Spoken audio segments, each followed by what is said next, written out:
Chapter 189. He carefully observed his surroundings, waiting to see if the other party still had any tricks up his sleeve. The 8 embroidered uniform guards had climbed over the high wall and were approaching the 4 sentries. Some of them had even taken out the strong bows on their backs, but Wuxia still did not see any backup. It should be these people. Even if they have backup plans, they won't be able to enter the courtyard. Wuxia quickly made a decision based on the situation. He then slowly stood up and moved his right hand to his mouth. Hand signals in the day and whistles at night. That was how the cold vanguards communicated with each other. Wuxia placed his right hand to his mouth and concentrated his qi into his dantian. He exhaled fiercely, and a sharp whistle was emitted from his mouth. It was especially bright and clear in the silent night. As soon as the whistle was emitted, 6 of the 8 sentries who had been waiting impatiently appeared in the darkness. The 95 style that they had been holding tightly in their hands spat out bright flames in the darkness. They fired directly at the embroidered uniform guards who had their backs facing them. Bang! Bang! Bang! 6 of the 8 embroidered uniform guards were knocked down by the first wave of attacks. The other 2 were also shocked by the sound. One of them stood there in a daze and was hit by the second wave of gunfire. The other reacted quickly and rolled on the ground, trying to find a safe place to hide. However, he was killed by a single shot just as he stood up. This shot was fired by Wuxia. Under the night vision goggles, any dodging was meaningless. Bang! Bang! Bang! Footsteps were heard in the courtyard. One of the cold vanguards who was in charge of guarding the courtyard had rushed over to provide backup. Nothing was absolute. They would always have a backup plan. That was how the cold vanguards operated. As for the other cold vanguards, they were still sleeping in their rooms. Gunshots in the middle of the night had happened before. As long as the gunshots were not too intense, they had the right to not get out of bed. Search. See if there are any more enemies outside. Check if the enemies are completely dead. After Wuxia killed an embroidered uniform guard with a single shot, he walked out of the darkness and commanded everyone with a smile on his face. Although this was nothing compared to Lang Feng's previous battles, it was equivalent to showing his face in front of the 6th young master. No matter how he looked at it, it was a joyous occasion. Some people were examining the body, while others had already jumped onto the wall to look outside. However, from the beginning to the end, there were still 2 hidden sentries who did not move at all. This was a precautionary measure. It had to be said that under Yang Qindong's training, the cold vanguard guards had already become elites. If the Great Ming Dynasty's imperial guards wanted to use strong bows to deal with them, not to mention 8 people, even if 80 or even 800 people came, they still wouldn't be able to gain the slightest advantage. Outside the courtyard, the sudden sound of gunfire startled Han Ji and the other 2. Their instinctive reaction was that something must have happened to the people they sent out. They must have been discovered. As for whether they succeeded or not, and whether they killed or injured their mercenary brothers, they would only know when they saw their brothers who escaped. Han Ji did not move. He was still waiting. Biyao moved. The gunshot was the signal, and it was time for him to wrap things up. The whistle that signaled the attack was somewhat abrupt in the silent night. This also attracted the attention of Han Ji, who was hiding in a corner and waiting for news. What's that sound? He looked around vigilantly and asked his 2 subordinates who were hiding in the corner. It sounds like a whistle, but it's already the curfew. Who would blow such a thing on the streets in the middle of the night? One of the subordinates touched his head with a puzzled expression. This is not good. Let's go. On the other hand, Han Ji was worthy of being the commander of the embroidered uniform guards. His reaction was not slow. Although he could not figure out what was wrong, his instincts told him that the situation was not right. The safest thing to do now was to retreat. As he spoke, he rushed out of the corner in a flash. The moment he rushed out, a fiery light flashed in the darkness, staring at the place he had just been hiding. It had been less than half a breath's worth of time, and it would have taken his life. Perhaps it was due to good luck or some other reason, but this shot did not take Han Ji's life. However, his two subordinates did not have such good luck. While they were still in a daze, their bodies fell to the ground. Their bodies violently rose and fell several times, and then there was no more movement. When he turned his head to look, he saw the scene of his two subordinates dying on the spot. Cold sweat poured down his forehead. At this moment, Han Ji was certain that he had been targeted, and if he was not mistaken, it was the work of mercenaries. After all, in the capital, there were very few people who dared to attack an embroidered uniform guard, and an official of the embroidered uniform guard, on the streets. "Don't kill me, don't kill me. I'm only passing by. I have no intention of making things difficult for you." Knowing the power of the new firearms, Han Ji did not dare to take any chances. He was afraid that in the next moment, he would die on the spot like his subordinates, so he simply stopped hiding.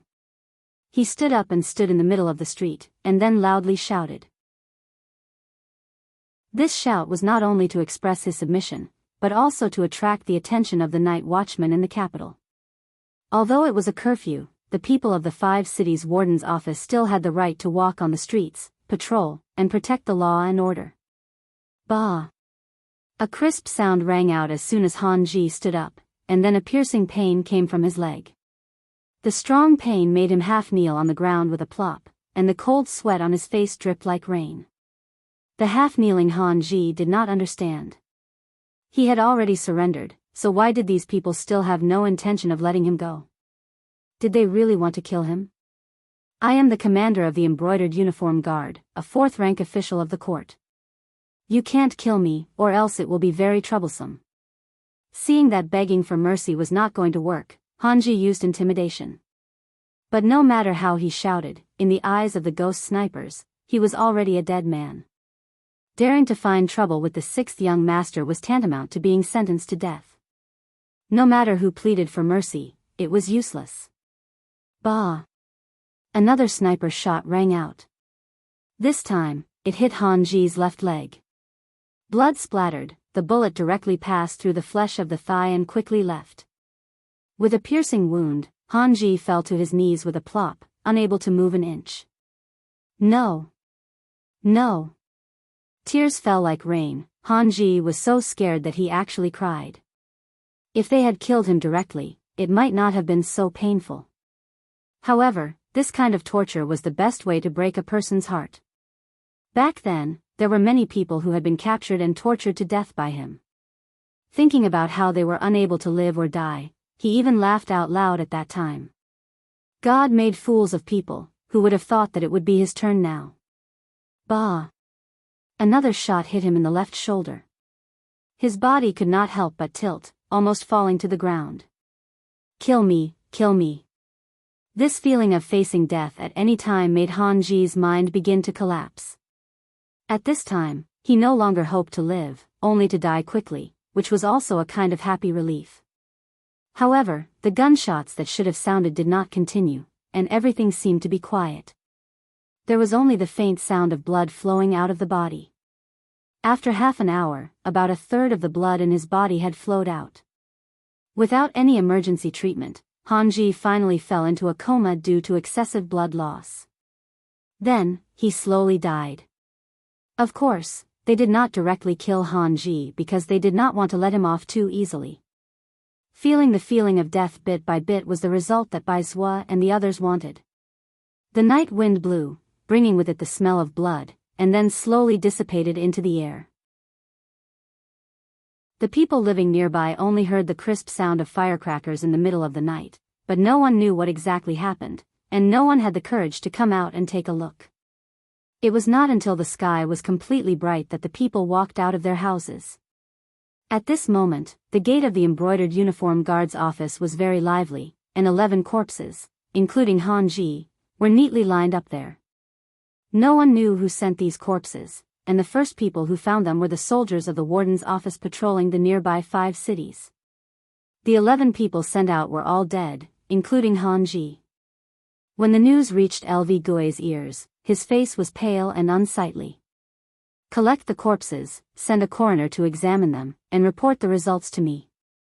After saying this to his subordinates, LV Gui plopped back into his chair. When he sent out this mission, LV Gui did not think that it would fail. But even if he was mentally prepared, he did not think that they would fail so miserably, and that even Han Ji would be dead. LV Gui understood Han Ji's subordinate quite well. He was not very courageous, and could bully people by relying on the might of the tiger, but he was not brave enough to take risks and fight with his life. Logically speaking, such a person would not follow an ordinary embroidered uniform guard to carry out a mission, but why did he die? Could it be that these mercenaries were really so powerful? When he thought of this, LV Gui did not feel happy at all, and instead became very nervous. If it was really like this, would these mercenaries let it go? Would they come to find trouble with him because of this? Humans were like this. The losing side of a battle would always feel that they were weak, as if they were afraid that the other side would not let them go. But LV Gui did not think about it. If he did not send people to investigate, how could there be such a result? LV Gui was still dizzy in the room, and his mood was somewhat uneasy. The coroner he sent out returned with news that the 11 corpses were all killed by gunpowder, but unfortunately, there was no gunpowder residue found on their bodies. Looking at the wounds, it should be that the gunpowder that entered the bodies of the embroidered uniform guards was dug out after they died. Chapter 190. He's already dead. Why won't they let him go? This is going too far. After hearing the coroner's report, Lu Gui roared angrily. But before he could vent his anger, a subordinate came in to report that the Marquis of Loyalty Yang Chendong had arrived with 100 soldiers from the warden's office.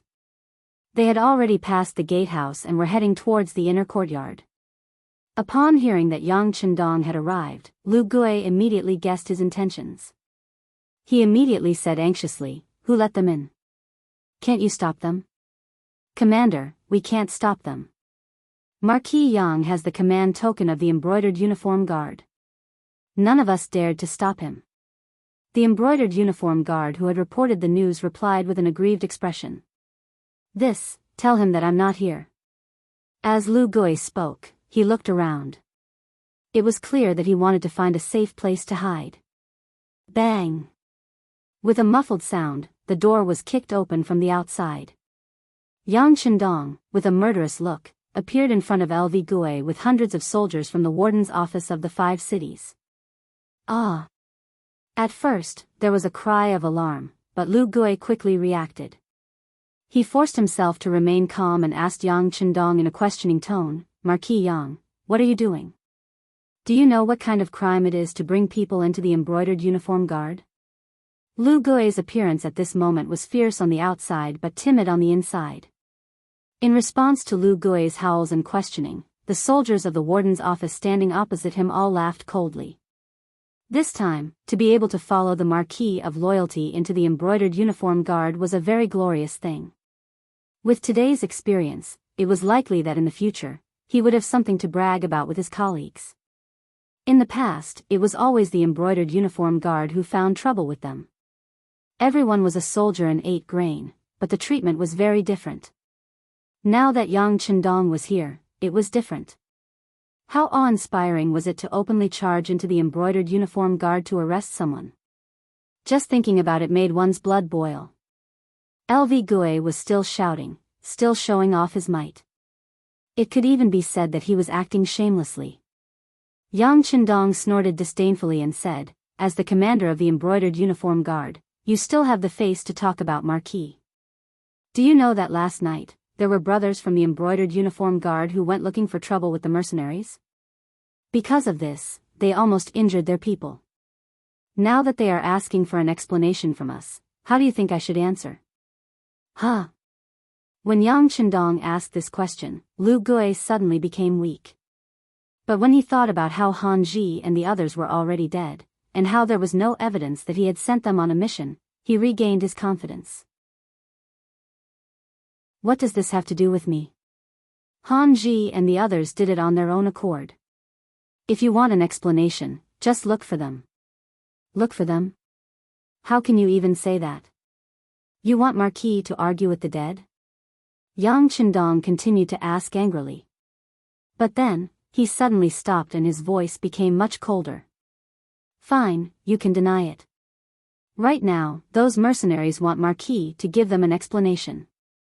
They even said that if they are not satisfied, they will immediately leave the capital. If Walla's army comes, you will be the one to face them. Humph. After explaining the seriousness of the matter, Yang Chendong did not waste any more words and turned to leave. He really came in a hurry and left in a hurry. Yang Chendong actually left just like that, causing Lu Gui to be a little confused. But when he thought about what Yang Chendong said, if the mercenaries really left because of this, then who would bear the responsibility of protecting the capital? Would it be him? It was not that he was looking down on himself, but Lu Gui really did not have the confidence to do this matter well. Even Ingzong and Shiheng with 500,000 soldiers had been defeated. How could he win against Walla? Wait, loyal Marquis, wait a moment. Considering the seriousness of the matter, Lu Gui had no choice but to shout. As he shouted, he quickly ran out. If he allowed Yang Chendong to leave just like that, he would be guilty of too much. Of course, Yang Chendong would not leave too quickly. Defending the capital and defeating Walla was part of his plan. Even if no one asked him to do it, he would still do it. What he said just now was just to scare the other party and to gain more benefits. How could he really let the mercenaries leave because of this?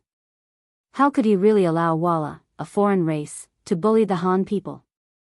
After hearing Lu Gui's shout, Yang Chendong naturally stopped. But when he turned around, he still had a serious expression and asked, "Commander, why did you call for Marquis?" "Since you don't know about this matter, I'll ask Eunuch Jean." "If Eunuch Jean doesn't care, then just let the mercenaries leave. This Marquis will be able to put down the heavy burden of guarding the capital." Speaking of which, Marquis is still too young. When he took on this task, he was too loyal. Yang Chendong's words made LV Gui even more stunned after hearing it. When he heard that there would be such serious consequences, he knew that this was not something he could bear. Immediately, a smile appeared on his face. "Marquis Yang, don't be anxious. Can we discuss this matter properly?" Although Han Ji's actions were purely personal, he is still a member of the Imperial Guard.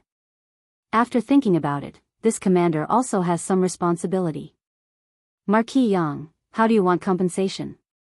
"If the amount is not too large, this commander can do his part." Lu Gui admitted defeat. Yang Chendong smiled in his heart and his face brightened. "Good, it's good that you have this attitude. As for the compensation, the mercenaries have already spoken to Marquis. 500,000 taels of silver can settle this matter."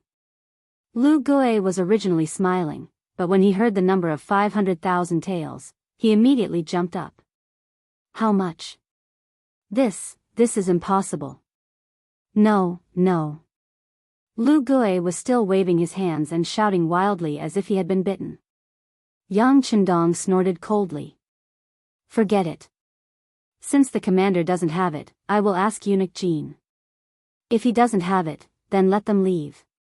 Yang Chendong turned around and walked away. He didn't have the slightest reluctance, which made Lu Gui stunned. If the performer did not have an audience, what was the point of such a performance? Marquis Yang, don't be anxious. Let's discuss it again." Lu Gui continued to chase after Yang Chendong. In the palace, Ji Ning, who had been paying attention to the situation, rushed to the emperor's resting quarters as soon as she received the news. The situation in the capital was not stable. In the past few days, many officials were sending their families out of the city. Due to the complicated and chaotic situation, there was no morning court. With Zhu Qiyu's permission, the court was changed from 1 day to one every 3 days. When Ji Ning arrived at the palace, Zhu Qiyu was eating breakfast sent by the imperial kitchen. "Oh, my beloved official, you are here. Have you eaten breakfast? Let's eat together." The emperor asked an official to accompany him for breakfast. This was already a great favor. Ji Ning was overwhelmed by the favor. If it had been in the past, she would have sat down and served the emperor's breakfast. But now, she was not in the mood to do so. Your Majesty, is there a result from the mercenaries sent to test the waters? What result?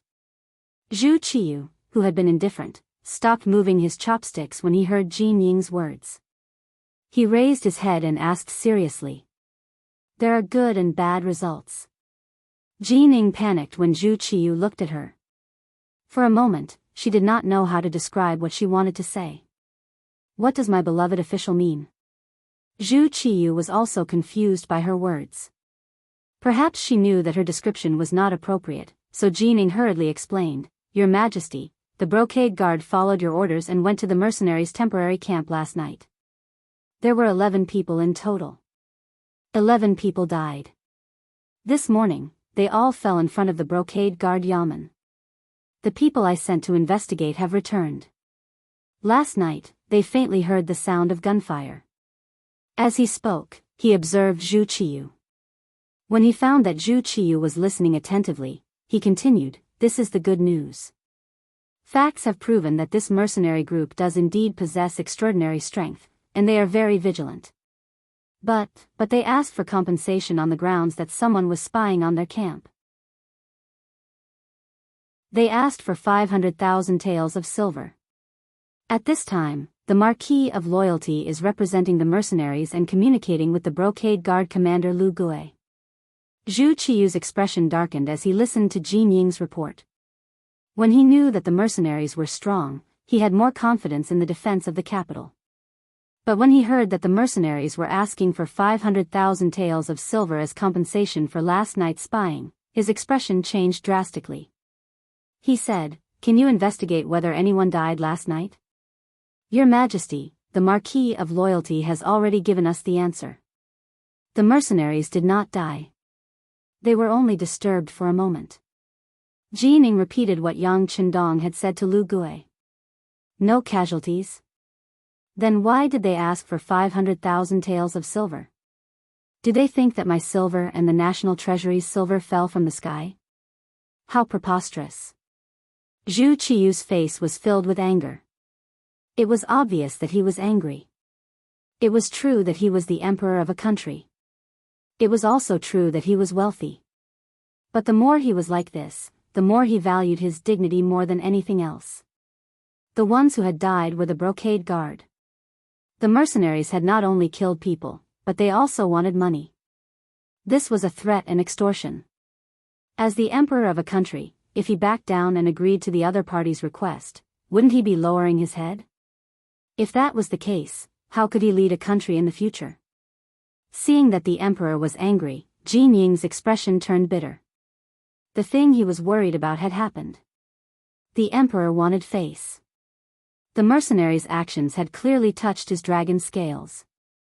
This was no longer a matter of 500,000 taels of silver. It was a matter of the country's dignity.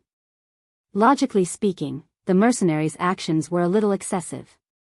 If it weren't for the fact that the other party had advanced firearms and powerful battle prowess, with Jin Ying's personality, he wouldn't have reported this matter to the emperor. Instead, he would have privately ordered the brocade guards and the East faction guards to arrest these people. At that time, he would use practical actions to tell the other party what they couldn't do and who they couldn't provoke.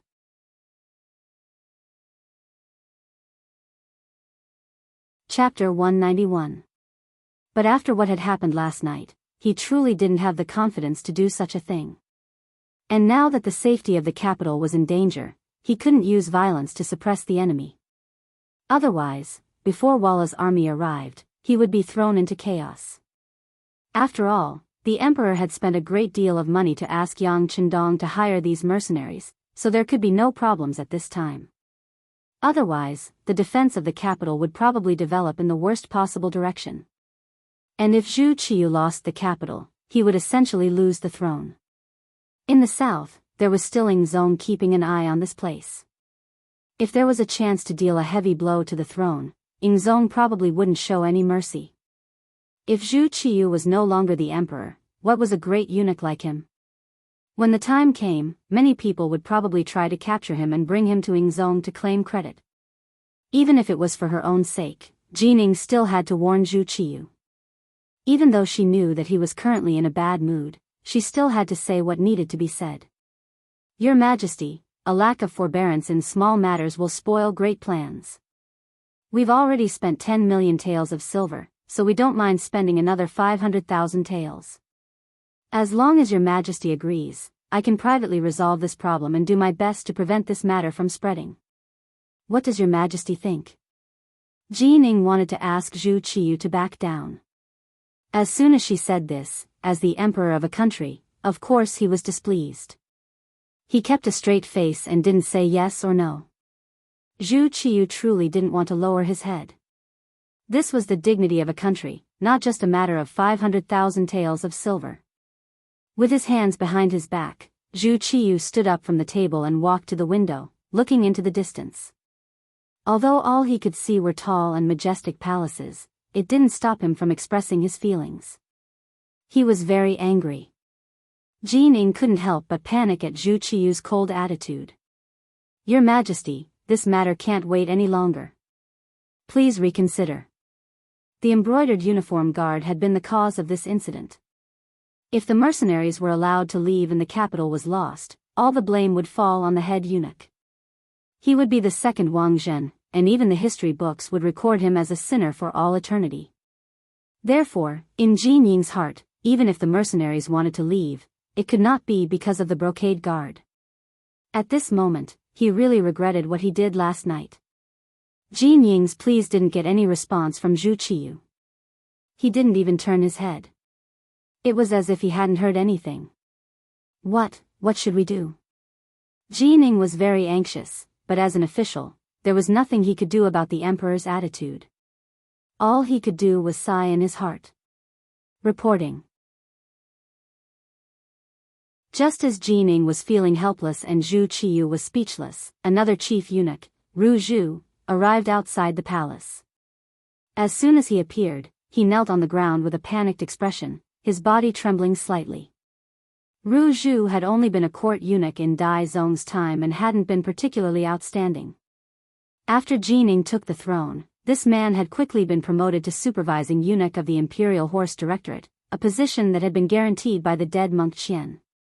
He was primarily responsible for communicating with the Bureau of Military Personnel and was in charge of military affairs. Jining was standing at the gate. When he saw that it was Ru Zhu, he instinctively believed that the matter had gotten out of hand and that LV Gui had not received the decree and was not willing to pay, so the mercenaries were preparing to leave the capital. When he thought of this possibility, his face paled. Is there something important? There is. The Bureau of Military Personnel has just received news from scouts that the vanguard of the Walla army is less than 150 li from the capital. Tomorrow, they will appear at the walls of the capital. As Ru Zhu spoke, he raised his head, revealing a panicked expression. What? Repeat that for us. Zhu Qiyu, who had been facing away from the gate, finally turned around. Not only that, he quickly walked over to Ru Zhu, who was still kneeling on the ground. When Ru Zhu saw that the emperor was asking, he didn't dare to hesitate and immediately replied, reporting to Your Majesty, the Bureau of Military Personnel has sent news that the vanguard of the Walla army, 10,000 cavalry, is heading toward the capital. They are less than 150 li from here and will arrive at the city gates tomorrow. So fast? Hearing that the Walla cavalry would arrive at the city gates tomorrow, Zhu Qiyu's face became serious and panicked. The other party was an elite cavalry. Although there were only 10,000 of them, the 10,000 ordinary soldiers in the city couldn't compare to them. Although there wasn't much difference in numbers, more than half of the Great Ming dynasty's elites had been lost in the Battle of the Tuma Fortress. Later on, when Admiral Shiheng led the troops to battle, he had taken the remaining elites with him. Now, there was only a second-rate army left in the city. How could they stop the Walla army? Thinking that the Walla army would be at the foot of the capital tomorrow and that they might charge into the capital tomorrow, his position as emperor might come to an end, he couldn't help but stagger a few steps and his body became unstable. Jining reacted quickly and quickly reached out to support Zhu Qiyu, who was 30 years younger than her, and asked with concern, Your Majesty, are you all right? Zhen is fine, fine. Beloved subject, the enemy's cavalry is about to arrive. What can we do? Zhu Qiyu no longer had the stern look on his face. In exchange, he was panicking and lost his mind. It had to be said that Zhu Qiyu was miserable enough. He wasn't even 22 years old, but under the urging of his officials, he had taken over a mess in this chaotic world. Then, accidents happened again and again. He, who hadn't fully grasped the imperial power, was like a small boat in the ocean that could be swallowed by the waves at any time. How could he not be nervous and afraid? Your Majesty, it's fine, it's fine. Don't we still have the mercenaries? Moreover, the loyal Marquis has already taken charge of guarding the capital. It's time for them to show their loyalty to the country, Jining advised as she supported Zhu Qiyu. Right, there's still the loyal Marquis and the mercenaries. How about this? Immediately take out 500,000 taels of silver from the national treasury to the loyal Marquis and the mercenaries. But remember, last night's incident was the embroidered uniform guard acting on their own. It has nothing to do with us. This silver can only be considered what the embroidered uniform guard owes us. In this dire situation, Zhu Qiyu finally relented, but he did not forget the dignity of the sovereign of a country. Jining also knew that in this situation, this was not the time to haggle over the 500,000 taels of silver, so she immediately agreed. Your Majesty, be at ease. This subject will handle this matter and will definitely handle it beautifully. I will not lose face and decorum for the imperial household. Good. With beloved subject handling matters, we are at ease. Quickly go and handle it, Zhu Qiyu said with a hint of anxiety. At this moment, all his hopes were placed on Yang Qindong and the mercenaries he had spent a fortune to hire. The Yamen of the embroidered uniform guard. LV Gui was currently drinking tea with Yang Qindong. The two of them did not communicate much, but in their hearts, they both knew that they were waiting for news from the imperial palace. After all, this involved 500,000 taels of silver and the imperial household's face. The final decision still needed the emperor's decree. Yang Qindong, who was sipping his tea unhurriedly, showed enough confidence at this moment. He insisted that Zhu Qiyu would definitely give in.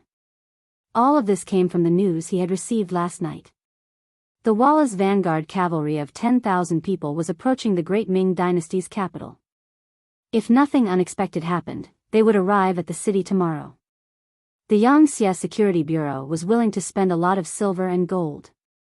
The information they received was even earlier than the Great Ming Dynasty's imperial household. However, this news would probably reach the imperial palace today and reach Zhu Qiyu's ears. Then, the new emperor would have no choice but to give in.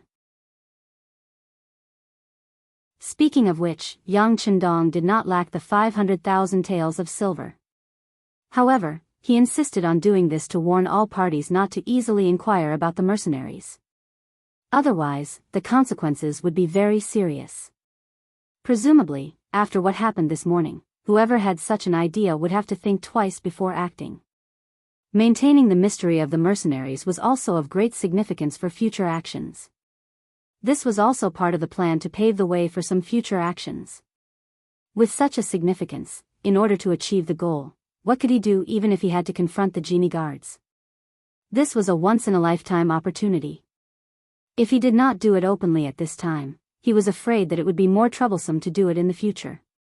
Yang Qindong's indifference and confidence in LV Gui's eyes made him even more anxious. Unconsciously, there was a difference in the momentum between the two people. Psychologically, Yang Qindong had already won a round. LV Gui even had a thought in his heart that it was better not to provoke this person in the future. Because no matter what, it seemed that he would be the one to suffer in the end.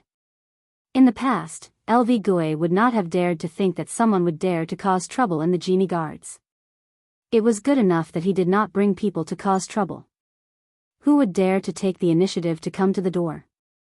But today, not only did it happen, but he also had no way to deal with it. This made it difficult for him. In his heart, he only wanted the emperor and eunuch Jin to quickly make a decision. He even faintly thought in his heart, wasn't it just 500,000 taels of silver? Just give it to the loyal Marquis. LV Gui's heart had already begun to show weakness. It was at this time that Ru Zhu arrived. At the same time, he brought the emperor's oral decree for the Genie Guards commander Lv Gue. In the inner hall of the Genie Guards, Lv Gue knelt to receive the imperial decree, appearing extremely respectful. It was worth mentioning that Yang Qindong only stood up from the chair when Ru Zhu was about to deliver the emperor's decree. He did not have the slightest intention of kneeling on the ground. Just this kind of behavior was a great disrespect. Logically speaking, it was enough to arrest him. But at this time, whether it was the supervising eunuch Ru Zhu or the Genie Guards commander Lv Gue, they cleverly pretended not to see. At this time, it was not the time to have a dispute.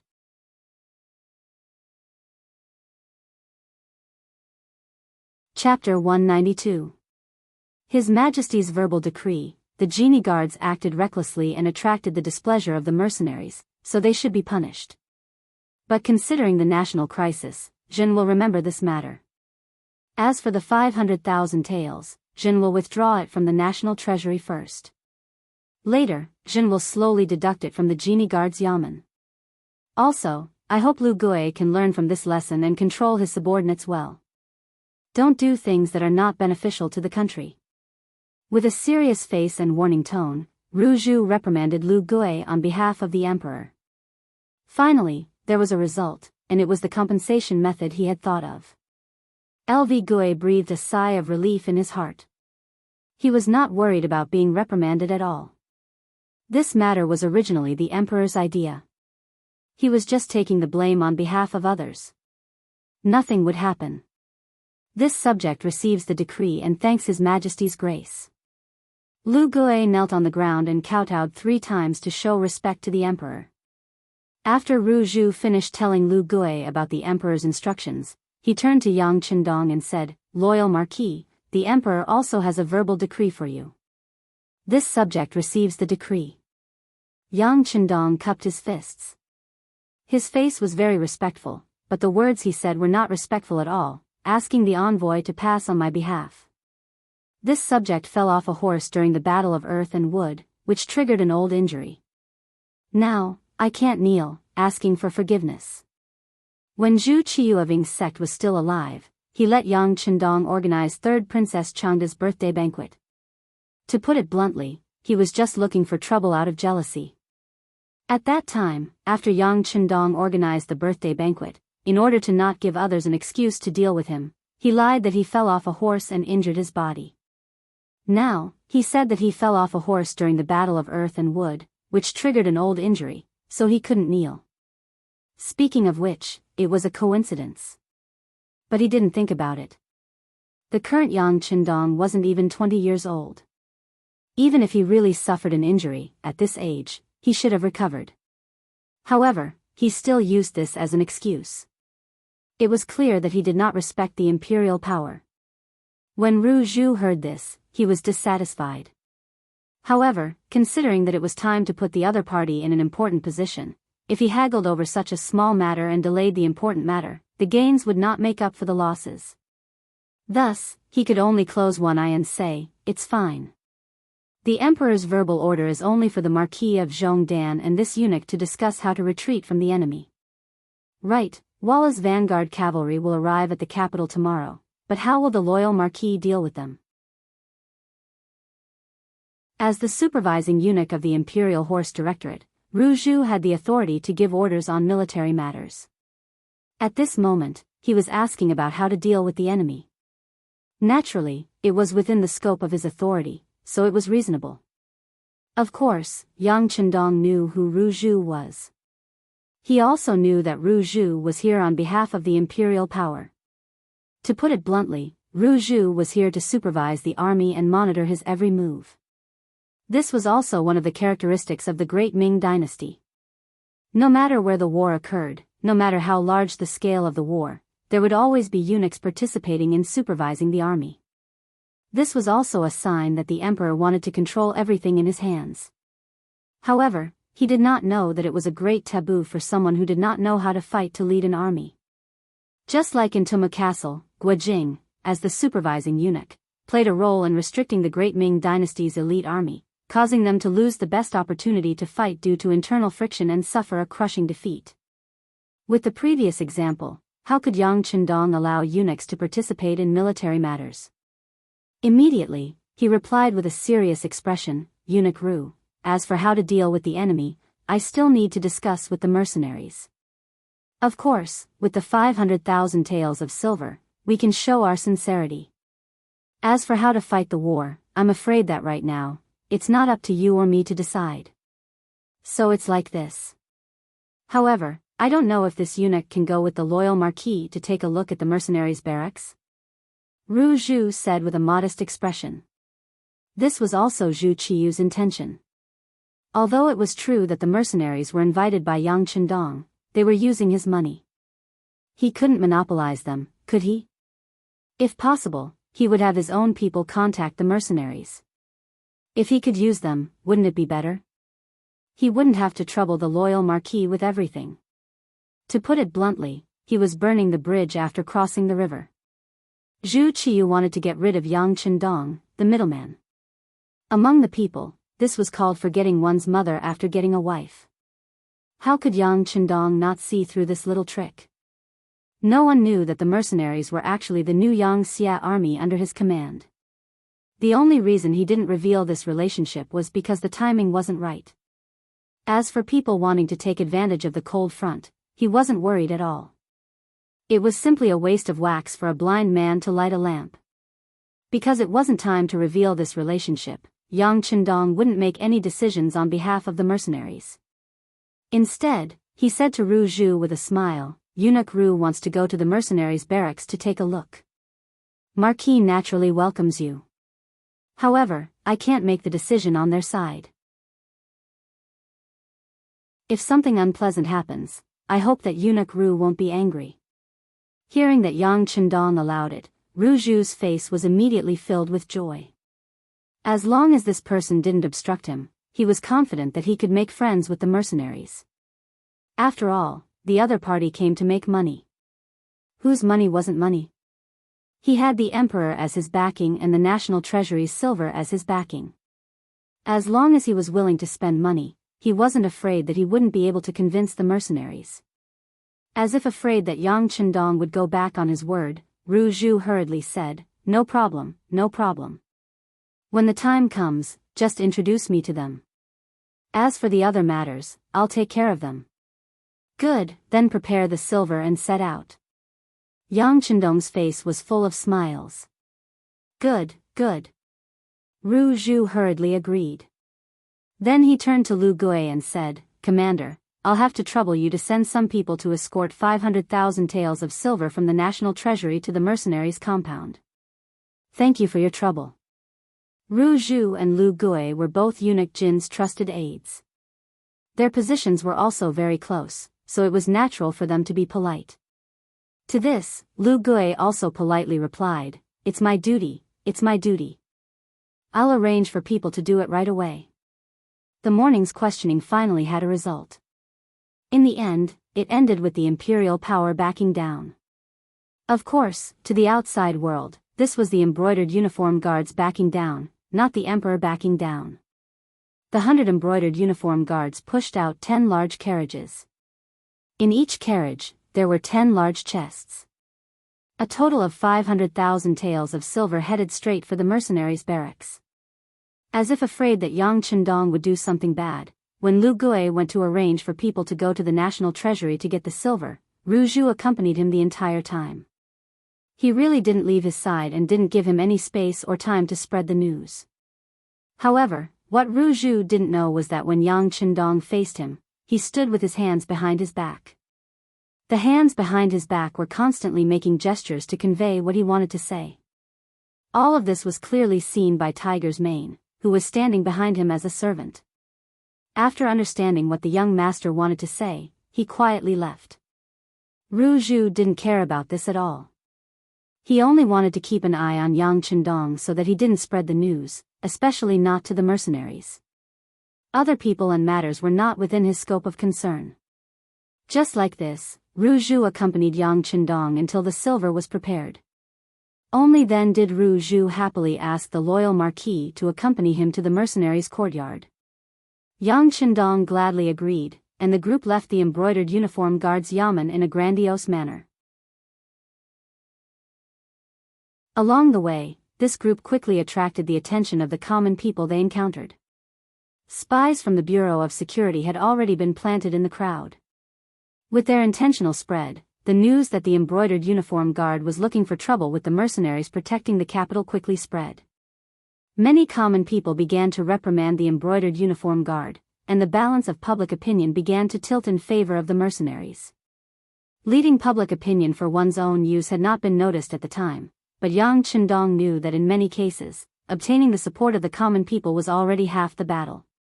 Of course, there was no need for him to explain these things that would later be regarded as the truth to others. There was a wide road in front of the mercenaries' courtyard.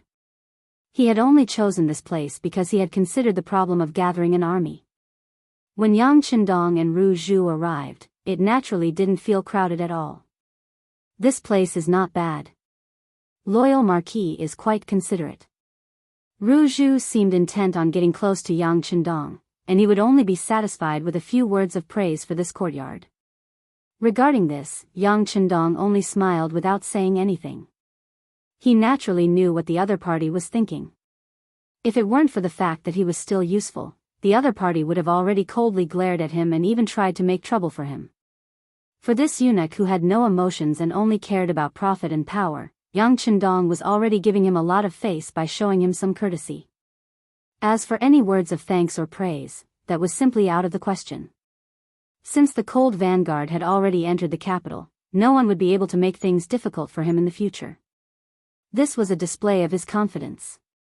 Yang Chendong's nonchalant attitude and silent smile along the way was seen by Ru Zhu, and in exchange, he sneered coldly in his heart. He had already decided that once he got involved with the mercenaries, the loyal marquis would just go wherever he wanted to go. Even eunuchs would look down on nobles who relied on the power of others. At the entrance of the courtyard, four cold vanguard soldiers stood at attention. They held a black and cold 95 style in their hands, and the gleaming bayonets on the body of the spear gave off an intimidating aura. How mighty! Ru Zhu praised sincerely after seeing the might of the four mercenaries from afar. As they spoke, the group arrived at the entrance of the courtyard. Four gleaming bayonets were placed horizontally in front of everyone. This is an important military area. Unrelated people are not allowed to disturb us. Please leave quickly, or else bear the consequences.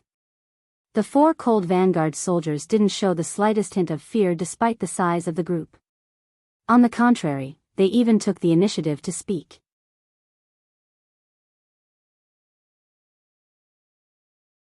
Chapter 193.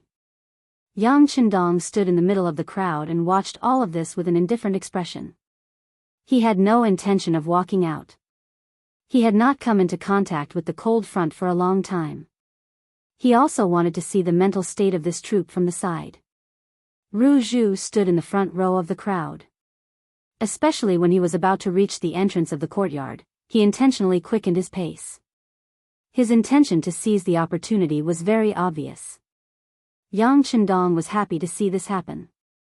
That was because he knew that the cold front would not treat Ru Zhu well just because of some silver. If they really did that, it would be equivalent to being expelled from the cold front. Only with iron discipline would an iron army appear. Yang Chendong was very confident in this point. However, some people did not know about this. After seeing that the front was blocked, Ru Zhu took the initiative to walk out. He then put on a smile on his face and bowed respectfully as he said, "Brothers, please allow me to report.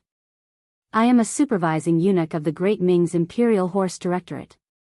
This time, I am here to deliver the silver. Do you think you can let us pass? Step back. If you take half a step forward, you will be killed without mercy." In response to Ru Zhu's attempt to curry favor with him, the platoon leader of the cold front, who was standing guard at the entrance, had a serious expression on his face. At the same time, he pulled the bolt of the 95 style gun in his hand and a murderous aura spread out in all directions. In the past, Ru Zhu was only an internal envoy. When had he ever seen such a scene? He was immediately frightened and involuntarily stepped back. His mouth trembled as he said, "This eunuch is really here to deliver the silver. If you don't believe me, you can call your general out to verify my authenticity. Who is making a racket outside the courtyard? Do you know that this is a military area? Unrelated people are not allowed to come near." A shout came from inside the gate. Then, the sound of orderly footsteps could be heard. Soon after, a dozen or so cold front soldiers led by Teng Shan walked out of the courtyard. As soon as these people appeared, they raised the 95 style and held it in their hands. Then, they coldly stared at the great Ming Empire's embroidered uniform guards outside the door with hawk-like eyes. It was as if they were ready to fight if they didn't get along. The embroidered uniform guards were considered ferocious. Who knew how many people were bullied by them? From commoners to merchants, to officials and nobles, who wouldn't tremble when they saw them, afraid that they would be remembered? This also made them feel superior to others. But for some reason, the moment he saw Ling Feng, a chill rushed out from the soles of his feet. It felt as if he was being targeted by a ferocious tiger and could become a piece of meat in its stomach at any moment. Some of the more timid embroidered uniform guards didn't even know where to put their hands and feet. They just lowered their heads and didn't say a word. Ru Zhu also felt a chill spreading from his head to his feet. He did not know that this was because Ting Shan and the others had killed too many people on Little Ryukyu Island. However, no matter how scared he was, since he received the imperial order, he always wanted to complete the mission. After he raised his head and saw Ting Shan's murderous aura, he immediately lowered his head. Then, he tried to use a negotiating tone and said, "General, I am a supervising eunuch of the Great Ming's Imperial Horse Directorate. This time, I am here on the orders of our emperor to deliver silver to you." Deliver silver? Hearing Ru Zhu's words, Ting Shan's murderous aura seemed to have cooled down a lot.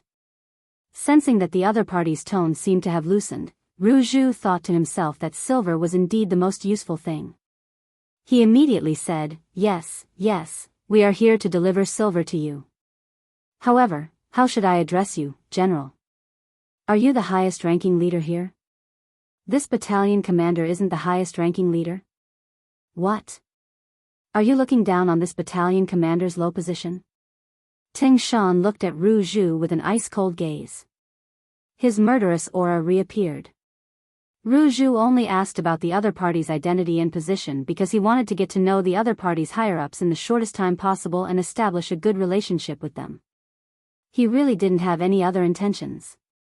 However, after being reminded by Ting Shan and thinking about his previous behavior, he seemed to be a little too impatient. For a moment, Ru Zhu regretted his impatient actions. He opened his mouth and said, "No, no, this general misunderstood. This eunuch didn't mean that. Humph. Leave your money and get out of here." Ting Shan had no intention of listening to Ru Zhu's explanation. He seemed to have been angered by Ru Zhu's words. At this moment, he waved his hand and looked like he was going to chase them away. "Leave your silver and scram." This was completely different from what Ru Zhu had imagined. For a moment, he couldn't accept it. "General, shouldn't you call your leader over and discuss this?" Bang, bang, bang, bang, a series of gunshots rang out, and the tiles on the roof of the house opposite the courtyard were broken into countless pieces. Then, the tiles fell from above, raising waves of dust. Ting Shan opened fire. This was how he answered Ru Zhu's question. Facts speak louder than words. After a series of gunshots, all the brocade-gowned guards present were stunned on the spot. Then, someone shouted, "Oh my God!" Next, the brocade-gowned guards gave up on their carriages and retreated in large strides. Ru Zhu was also in the crowd. In fact, his speed of retreat was not slower than anyone else. It had to be said that in the face of life-threatening danger, even a eunuch's reaction could be surprisingly fast.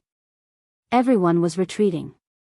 Soon, Yang Qindong, Tiger's Mane, Beta Persei, and Qiu Vi of the first guard who had been standing in the crowd appeared. Initially, when Ting Shan saw that some people did not retreat, he revealed a trace of anger. He wanted to teach them a lesson for ignoring his cold front. However, when the crowd retreated and Yang Qindong stood at the very front, Ting Shan, who originally had a ferocious look on his face and looked like he would attack at any moment, immediately turned into astonishment, followed by excitement and agitation. His originally straight and strong legs now looked like they were about to bend and kneel on the ground.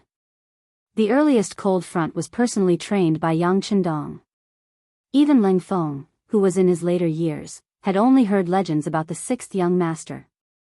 It could be said that in the most elite of the cold front, if there was only one person who could not be disrespected, and who everyone respected and had to give a thumbs up to, it would be Yang Qindong. Even Commander Leng Song of the army, although he also had the word Leng in his name, he only wore the army's Leng Feng uniform. It was more like in the navy, Commander Gao Xiong's uniform. However, with only Yang Qindong, no matter if it was the army, the navy, or even the air force who were practicing hot air balloons, they all respected him. He had a godlike reputation. When Ting Shan saw him, how could he not want to kneel on the ground? Cough. With a soft cough, Yang Qindong could tell what Ting Shan was going to do and what kind of performance he was going to show. He immediately reminded him. Although the cough was not loud, it shocked Ting Shan like a sudden clap of thunder. When he saw Commander Ru and a group of Imperial guards looking at him from the corner of his eyes, he finally remembered where he was and what kind of situation he was in. Ting Shan forcefully put away his thoughts of kneeling and bowing to Yang Qindong. Then, he made a gesture of inviting him in. Following Ting Shan's action, all the cold front soldiers standing on both sides of him straightened their bodies as if they were soldiers waiting for the king to inspect them. Some of these cold front soldiers were personally trained by Yang Qindong. Some of their military ranks were taught by the sixth young master, and some of them did not know Yang Qindong. However, this did not stop them from expressing their respect for the young master. He really wanted to say something to these brothers, even if it was just to pat them on the shoulder and give them some encouragement. However, Yang Qindong knew that this was not the time to do this. If he appeared too close to the mercenaries, it would be hard to avoid suspicion. This would not be beneficial to his next plan. With his back facing Commander Ru and the others, Yang Qindong could only smile at these cold front soldiers. However, this smile was like the sun in the cold winter, making these brothers feel a warmth from the bottom of their hearts. At this moment, their hearts were beating rapidly. This was the godlike sixth young master, and he was smiling at them. With this experience, they would be able to brag about it for a while when they returned to Crimson City. Ting Shan also suppressed the excitement in his heart. After Yang Qindong stepped into the courtyard, he quickly followed him. At this moment, a large group of people had already knelt down in the courtyard. The leaders were Commander Leng Song and Battalion Commander Wu Sheng. "Welcome, sixth young master." The voice was low, but it was more like the ray of sunlight before dawn, ready to explode with powerful energy at any time. "Brothers, thank you for your hard work." Facing close to 300 cold front soldiers, Yang Qindong was also very excited. In his eyes, these were his children. They were created by him, and they were also his pride. The words "thank you for your hard work" caused many cold front soldiers who would not even blink in the face of death to cry. Perhaps to them, these were the words they had been waiting for. Yang Qindong was also very excited in his heart. At this time, he felt as if he had returned to the barracks of his previous life, and saw those outstanding soldiers he had brought with him. This made him unable to calm down. However, Yang Qindong, who had lived 2 lives, knew what he wanted to protect, what he pursued, and what his dreams were. In order to achieve this final goal, he could not do whatever he wanted at this moment. Hence, he suppressed the excitement in his heart and walked in front of Ling Song. He patted his shoulder and said, "Not bad, you're more sturdy than before." "Thank you, sixth young master, for your praise." Ling Song, who did not like to smile and always had a stern face in the eyes of the soldiers, actually smiled at this moment. His smile was so carefree, so natural, and so sincere.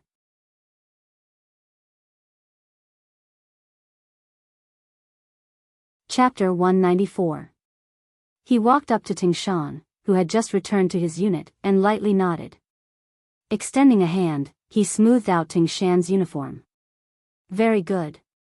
You're much more spirited than before. Thank you, sixth young master, for your praise, Ting Shan replied in a low voice, suppressing his excitement. Taking another step forward, Yang Qindong arrived in front of Wu Sheng. Extending his right hand, he formed a fist and punched Wu Sheng's chest. Very good. I heard that you've worked very hard. Now that you're a battalion commander, keep it up. Wu Sheng did not complain after being punched. On the contrary, he excitedly called out, "Sixth young master, please be at ease. Wu Sheng will definitely perform even better and strive to become regimental commander as soon as possible, surpassing regiment commander Leng Song and becoming his commanding officer." This cry immediately drew laughter from the other members of the Cold Front. One by one, it took him a full hour to greet each of his brothers. He could still call out the names of some of them, but he didn't recognize some of them. However, this didn't stop them from quickly becoming friends and brothers. Leng Song, Ting Shan, and Wu Sheng followed at Yang Qindong's side, introducing each of their unfamiliar brothers to him, recounting the contributions they had made, the areas in which they had excelled, and their individual characteristics. In this hour, Yang Qindong had gained a deeper understanding of the 300 Cold Front members. At this moment, the 500,000 taels of silver had been carried into the courtyard. Even the Cold Front members who had been guarding the gate had entered the courtyard to greet the sixth young master. Very good. Your performance has greatly pleased this young master. You truly live up to the name of the Cold Front. Once everyone stood in line in front of Yang Qindong, the founder of the Cold Front began to speak. The Cold Front is like the cold edge of a weapon. But it has a purpose, and it is unyielding, unstoppable, and invincible. Today, you were able to stand out from the rest of the Cold Front and come to the capital, come to this young master's side. This is even more proof of your excellence, that you are outstanding members of the Cold Front. For this reason, this young master is proud of you. After a round of encouragement, Yang Qindong sensed that the morale of the Cold Front soldiers had risen to an unprecedented level. Yang Qindong's face, which was originally full of smiles, suddenly changed and became much more serious. I don't care what kind of glorious past you have and what kind of outstanding performance you have. But now, this young master hopes that you can forget everything about the past and face the reality before you again. That is, you will be fighting against 10, 100, or even 1,000 people by yourself. I wonder if you can do it? Yes. With a low growl, the veins on the necks of the Cold Front members tightened, as if they would burst at any moment. This was their way of expressing their desire for victory and their confidence in themselves. Very good. Now, I give the order for those who should rest to rest. The 3 battalion commanders, come with me. Yang Qindong knew that tomorrow's battle would descend, so in order for the soldiers to face the enemy with full energy and vigor, he gave the order for them to rest. With the order to disperse, the 300 Cold Front members left in an orderly fashion. There was not the slightest bit of panic in the process. This was the performance of a true elite force. From this, one could see that the great effort Yang Qindong had put into training them in formation had been effective. Leng Song, Ting Shan, and Wu Sheng followed Yang Qindong to a secret room deep within the courtyard. Qiu Vi led a group of guards to search the place. After confirming that there was nothing suspicious or dangerous, Tiger's Mane and Beta Persei flanked Yang Qindong on either side. It wasn't that Yang Qindong didn't trust Leng Feng's team, but as a leader, he should have such an imposing manner. It was said that sometimes, distance makes the heart grow fonder. Between a superior and a subordinate, there should be enough distance. Otherwise, if the relationship was too close, there would be a lack of mystery. Naturally, when he wanted to lead them, the words he said would be somewhat discounted. Tiger's Mane and the others' actions were seen by Leng Song and the other 2. If it were anyone else who dared to treat them like this, they would have been furious and would have even taken out their weapons to fight. However, this was allowed by the 6th young master, so they did not dare to show the slightest displeasure or displeasure. Speaking of which, all of this was thanks to Luan Shaochen, Mo Qingyu, and the other political instructors. It was because of the existence of these political instructors that they constantly told the Cold Front members about the brilliance and greatness of the sixth young master. Gradually, everyone began to view Yang Qindong as a god. Because of this, who would dare to disobey his orders? Not to mention disobeying anything, if anyone dared to say anything bad about the sixth young master, who knew how many people would put that person to death in an instant. At this point, even Ling Song, the only regiment commander in the army, did not dare to have any other thoughts or actions. Perhaps a regiment commander's position was already very high, and could be said to be the true commander of the army. But if he dared to say that Yang Qindong was not good, he was afraid that even the brothers who had the best relationship with him would turn against him because of this. This was the power of political instructors. They were able to eliminate the possibility of betrayal from the Cold Front members. Yang Qindong sat at the head of the table. Tiger's Mane then spread out a map that he had already drawn on the table. Yang Qindong pointed at it and said, "Come and see." Outside the courtyard, looking at the closed door, Ru Zhu was not willing to leave like this. Thus, he did not leave. Instead, he stood on the street and waited. However, this wait lasted for more than 2 hours. Fortunately, there was an accompanying eunuch who got a wooden stool for him to sit on. Otherwise, he would not have been able to hold on. Why hasn't the loyal Marquis come out yet? Could it be that something has happened? One of the accompanying embroidered uniform guard Biyao saw that so much time had passed, but there was still no movement from the small courtyard. He could not help but ask suspiciously. "Don't speak nonsense." Ru Zhu's face stiffened, as if he was reprimanding him. However, in his heart, he was thinking that it would be best if something happened to Yang Qindong. If that was the case, the matter of communicating with the mercenaries would fall to him. At that time, he would be able to reap a lot of benefits. The greater the hope, the greater the disappointment. Just as Ru Zhu was thinking about this, the door suddenly opened.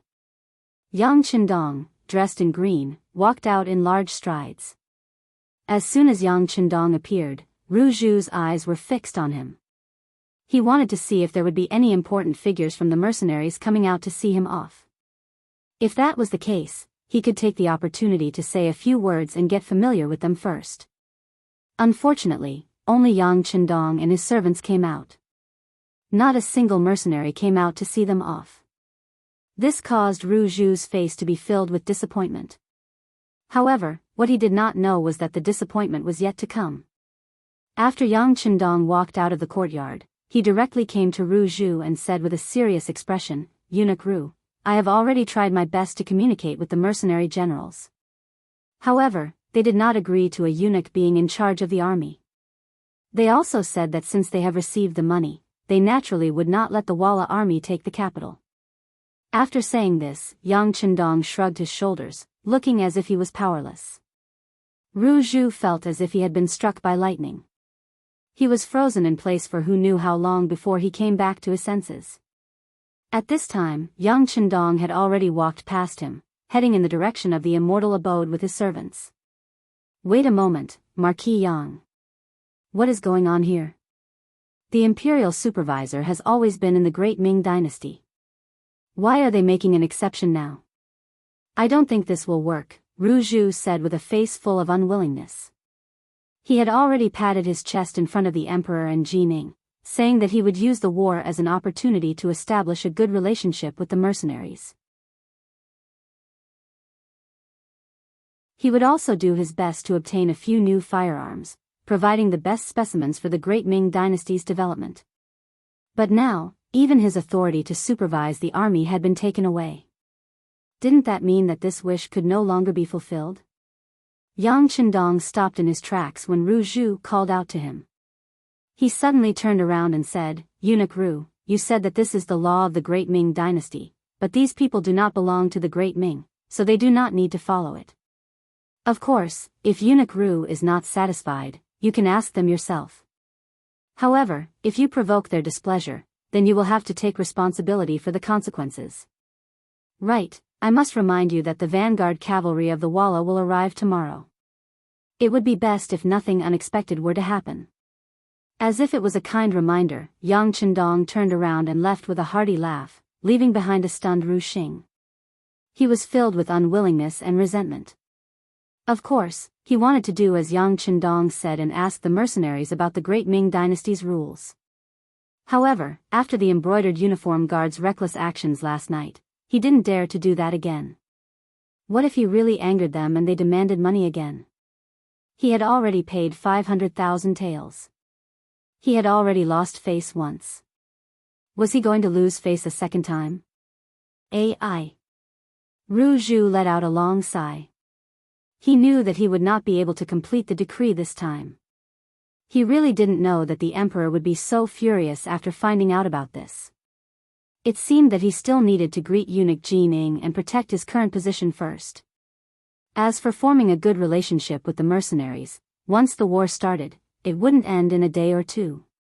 When the time came, an opportunity should appear. Putting aside the fact that Ru Zhu went to the palace to find Jining and reported what happened to the emperor, it caused Zhu Qiyu to be extremely angry.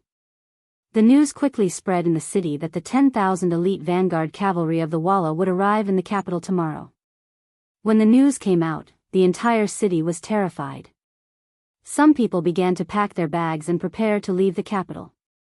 Some cowards who had nowhere else to go began to pray at home, hoping that the great Ming dynasty's army could win a battle and defeat the wolves of the Walla.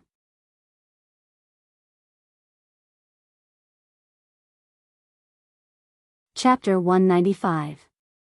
The capital, which had just regained its peace due to the low price of rice, was once again bustling with activity.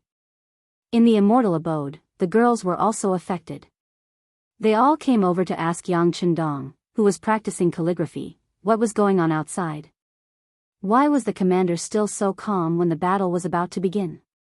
Yang Chendong had unknowingly become obsessed with writing. In his last life, he had been running all over the place to complete missions. How could he possibly find the time to compose himself and write? Now that he finally had the time and opportunity, he naturally had to put in some effort. At the very least, when he inscribed words for someone in the future, they wouldn't look too bad. Sixth brother, sixth brother. A series of feminine voices came from outside the study. Yang Chendong, who was in the middle of writing, sighed softly.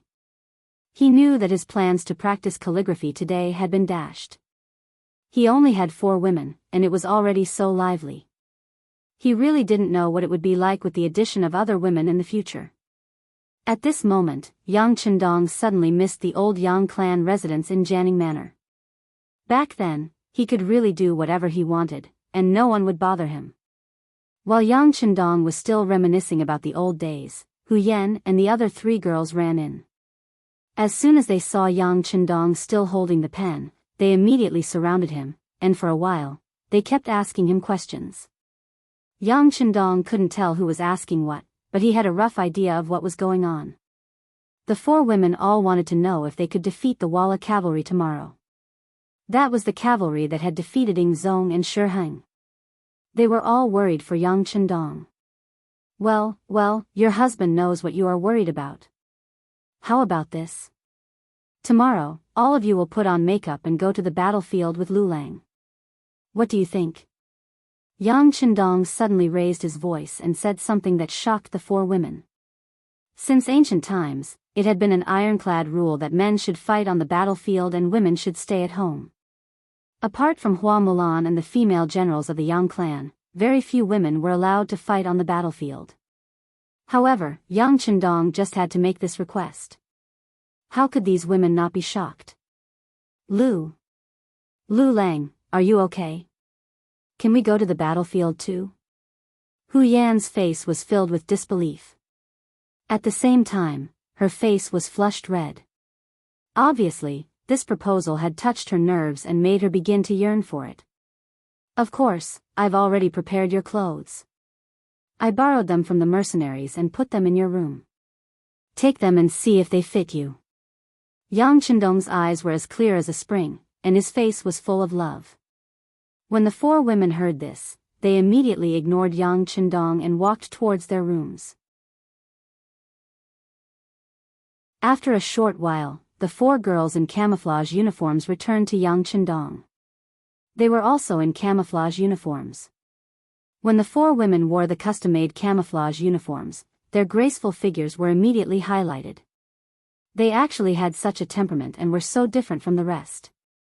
Hu Yan and the other 2 women looked at each other and chattered non-stop. Only Qiao Yin, who knew the truth, kept smiling. She knew that these clothes were not borrowed at all. They had already arranged for the garment factory in Crimson City to make them according to the women's figures. At that time, the concept of men being superior to women was very serious. Even the few men who loved their wives would be called a lioness from Hedong. Sometimes, these men had to worry about other people's opinions and do some things that hurt women. Only Yang Chendong really doted on his women. When he did things, he did not care about other people's opinions and thoughts.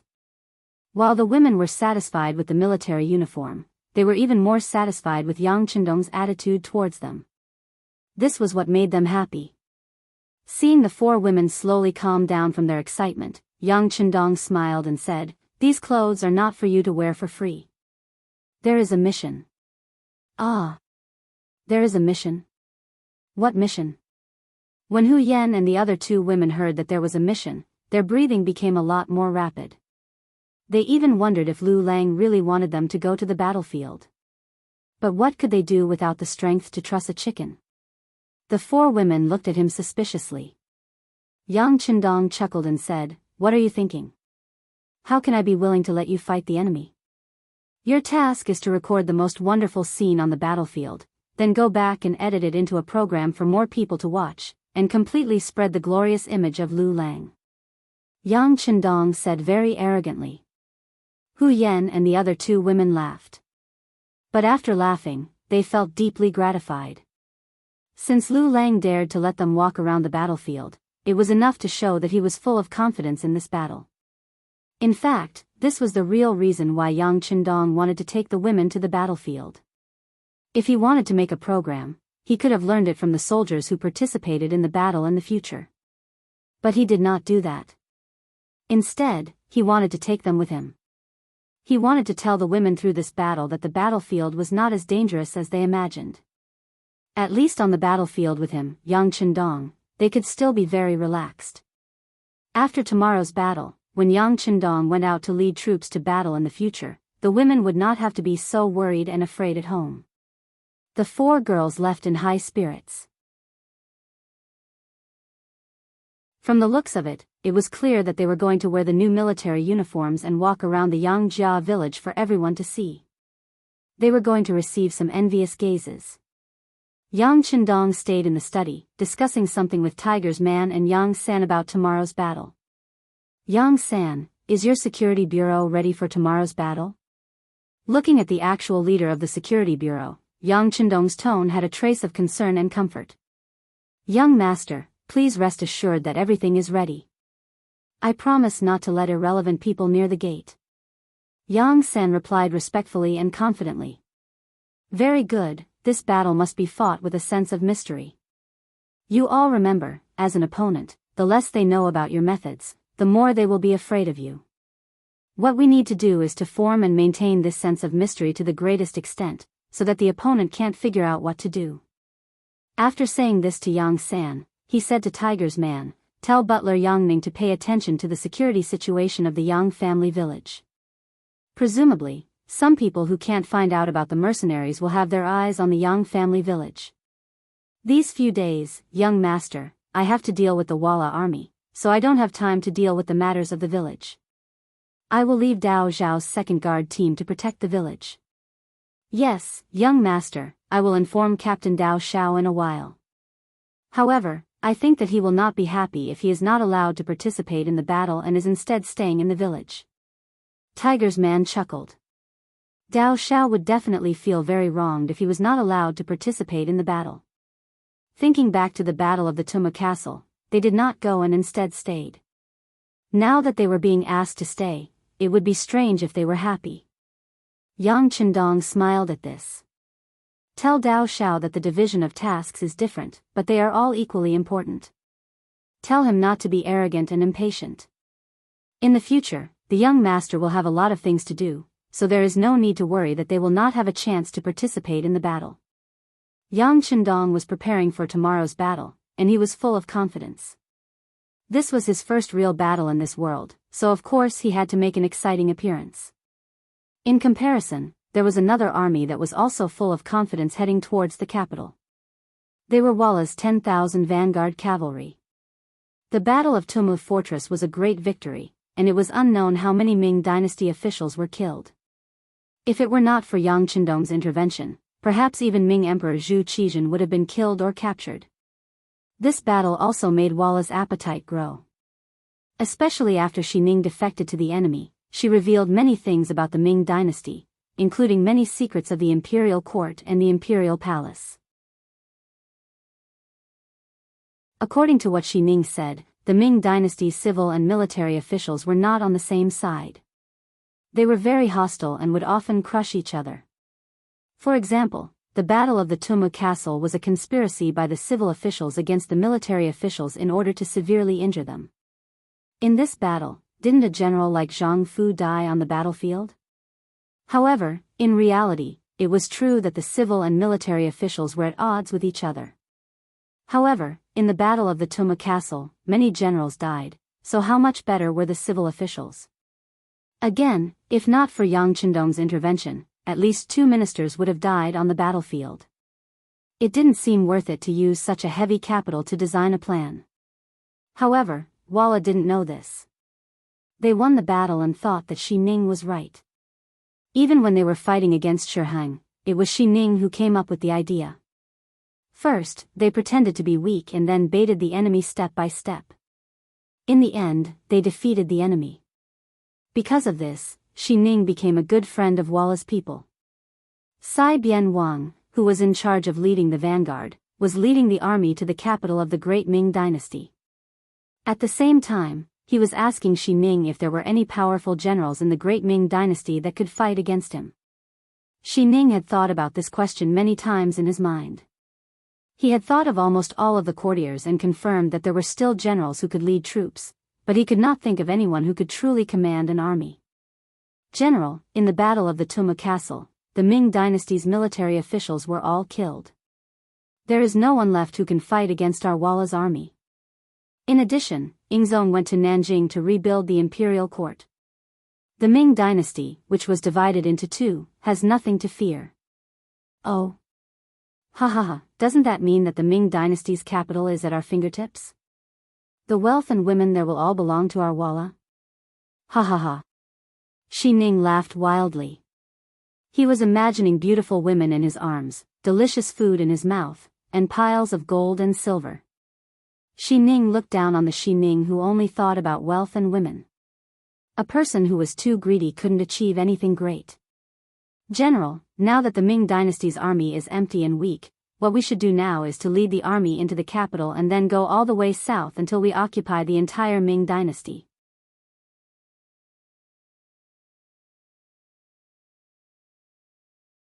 Chapter 196. Yes, brother Xi Ning is right. But this matter still requires big brother Yeshen's decision. I think it's better to enter the capital first. The competition king chuckled. On the surface, he seemed to believe Xi Ning's suggestion, but in reality, he was short-sighted and had limited knowledge. It would be difficult for him to achieve anything great. Seeing this clearly, Xi Ning simply didn't say anything more. Once the capital was truly conquered, leader Yeshen would probably arrive soon. At that time, it wouldn't be too late to make a suggestion. At this time, both Sagan Wang and Xi Ning treated the capital of the great Ming dynasty as their own backyard. In their view, wherever the army arrived, the enemy would definitely surrender. But they did not know that Yang Chendong had been waiting for them for a long time. Another day, the sun slowly rose from the east. With the arrival of a new day, the capital was extremely quiet. Because of the fear of war, those who could leave had basically left. Those who stayed behind were those who didn't want to leave for various reasons. In Yang Chendong's words, those who stayed behind had a stable mentality. Even if the war started, they wouldn't easily cause trouble. With no one causing trouble in the capital, Yang Chendong had less to worry about, and he could focus on fighting the Tile army. Although he had the Yangtze's new army and the world's most advanced firearms, he still had too few people. Including the 100 cold vanguards led by Xiao Feng, they only had 400 people. Facing an enemy dozens of times their number, they couldn't be careless. War had always been a very serious matter, and it was also the easiest thing to change. A careless mistake, or a problem in a link could directly change the outcome. Of course, Yang Chendong was still very confident in the Yangtze's new army's cold vanguards. They were forbidden from doing anything, so there wouldn't be any problems. What he was worried about was the 10,000 city defense army that the emperor had given him, including the 5,500 soldiers from the warden's office. These people were used to running amok in the city. Bullying ordinary people was not a problem, but when faced with the elite Walla cavalry, it was hard to say what the result would be. Even when they were fighting in a favorable battle, it was doubtful whether they could achieve complete victory. Thus, early in the morning, Yang Chendong had called over the 5 commanders and led them to the north gate of the capital, the Dishan Gate, to stand on the gate tower. Along with the 5 commanders, there was a general called Yang Guang. He was originally the deputy commander. When Shi Heng, the commander, lost the battle and disappeared, he naturally became extremely important. Yang Guang was quite capable. More importantly, he had a good attitude. When he saw Yang Chendong, he would call him Marquis, then Marquis. He felt very close. Under his lead, Sun Tong and the other commanders also changed from calling him Yang Ho to Marquis. Standing in front of Yang Guang, Sun Tong and the other 5 commanders, Yang Chendong pointed behind him, which was the empty space outside Dishan Gate. Before long, the Walla cavalry will appear here. A big battle is unavoidable. Everyone, are you afraid? Yang Chendong's tone was very calm, even cold. It was as if the appearance of the enemy was like a story, unable to stir up any waves in his heart. In comparison, the 6 commanders' expressions were not as good. Yang Guang and Sun Tong were still in a better state. At least they could still stand up straight. Tao Jin, Yang Jia, Gao Li, and Mao Fusho, the 4 commanders' faces were obviously much uglier. If one looked carefully, their legs were trembling. In this month, the morning in the capital was not hot, but it was far from cold. However, the 4 of them were so nervous that they broke out in cold sweat. This was enough to show the fear in their hearts. Forget it, the 4 of you will follow what we said before. Each of you will lead 200 soldiers to maintain order in the city. But remember, before the enemy enters the city, there cannot be chaos in the capital. Otherwise, if there is a problem, the person who will be punished will be punished. Yang Chendong did not want Tao Jin and the other 3 to stay. Their presence was not only a good thing for the morale of the soldiers, it could also lead the other soldiers astray and make them feel afraid. Hearing that they did not have to face the Walla cavalry, Tao Jin and the other 3 heaved a sigh of relief. They clasped their fists and bowed to Yang Chendong before retreating from the tower. Only Yang Guang and Sun Tong were left. Yang Chendong said, "Vice Commander Yang, you are in charge of leading 5,000 cavalry to remain under the Dishan Gate. When the time comes, when I give the order, lead the army out of the city in pursuit. Remember, without Marquis' order, you are not to attack. Also, when you leave the city, do not go too far. 10 li is the limit. If you exceed this distance, immediately retreat. Do you understand?" Yang Guang, who was called out, was confused. From Yang Chendong's words, he was leading the cavalry out to chase after the enemy. Did he not need to fight a battle? If he did not fight, how could he be sure that the enemy would escape? If they did not escape, how could they chase after them? But while he was confused, military orders were like mountains. Yang Chendong was the commanding general personally appointed by Zhu Qiyu. Since there was a military order, he only needed to follow it. "Yes, please rest assured, Marquis. I will definitely act according to your orders." After saying this, Yang Guang clasped his fists and left to make preparations. 5,000 strong horses. This was a number that had been gathered after searching the city for a long time. It was also one of the strongest forces in the capital that everyone could see. Yang Guang also left, leaving behind Sun Tong, the commanding general, standing there with his chest puffed out and his head raised. He also had an imposing aura. In history, Sun Tong had chosen to rely on Jining. He had a glorious time, but in the end, his ending was very tragic. After understanding this part of history from the book, Yang Qindong realized that this person still had some ability. As long as he was guided well, he would become a good general. Thus, he intended to train him and keep him by his side. Commander Sun, I'll leave the remaining 4,000 people in the warden's office to you. They are all placed above the Dishing Gate. You have to give people the impression that there are soldiers everywhere. Can you do it? Facing Sun Tong, Yang Qindong gave him his task. Please rest assured, Marquis. I will definitely do a good job, Sun Tong replied in a loud voice, but in reality, he was already very confused. What did the loyal Marquis mean? Was he only leading soldiers to guard the city gates? Did he not need to send people to meet the enemy outside the city? It seemed that he was going to passively defend the city, but he didn't know if he would be able to do so. Sun Tong went to make arrangements, his mind filled with confusion. Just as he was wondering if he would have to rely on the city gate towers to stop Walla's army, a new order came down that left him completely confused. He didn't understand what Yang Qindong wanted to do. The new mission was to close all the gates of the capital except for the Dishing Gate. The only one that wasn't closed, the Dishing Gate, had to be left wide open so that people could walk straight in. He didn't understand why the gates had to be opened. Wouldn't this be allowing Walla's army to enter? It had to be known that cavalry was most proficient in land attacks. If they defended the city gates, they might have a chance of winning. But if they opened the gates and let the people in, wouldn't that mean that they were giving up their advantage? This would only increase the difficulty of defending the city. Sun Tong, who couldn't understand, arranged for people to follow Yang Qindong's orders while ordering his trusted aide to inform eunuch Jining in the palace. The wheels of history were so similar. In his previous life, he had relied on Jining, and in this life, he was going to follow the same trend. In the palace, all the officials were summoned to the court. Compared to the usual court meetings, all the officials had lost the mood to submit memorials today. Zhu Qiyu sat on the dragon throne, but no matter how big the dragon throne was, it didn't seem to be able to calm him down. As if he was on pins and needles, he would move his butt from time to time, vividly displaying his anxiety. In reality, he couldn't help but worry.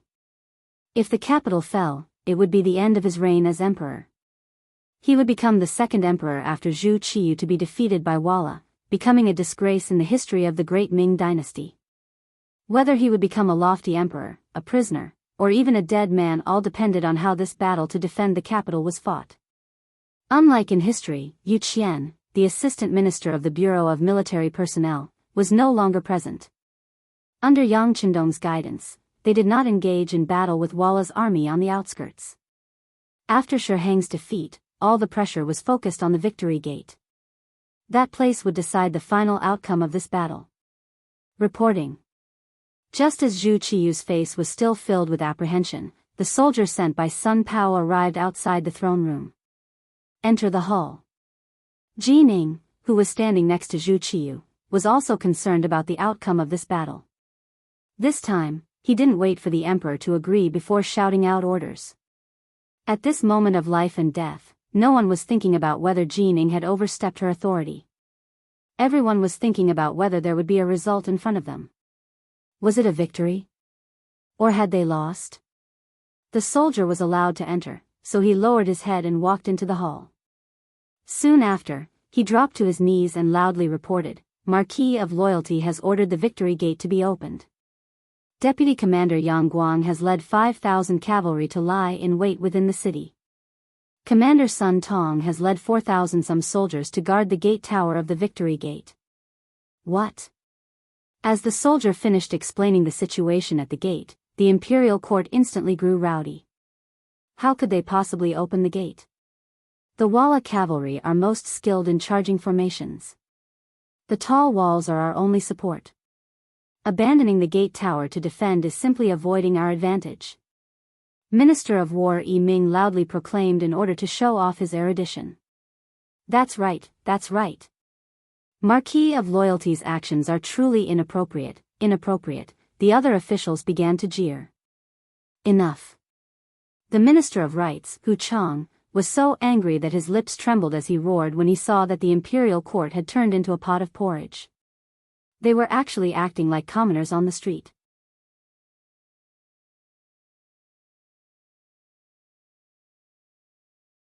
Chapter 197. With this roar, all the officials focused their gazes on him. You are all important officials of the court, yet you are throwing yourselves into chaos like commoners. Where is your decency? Hu Shao raised his beard and loudly questioned the officials. In terms of age and experience, Hu Kuang had sufficient qualifications.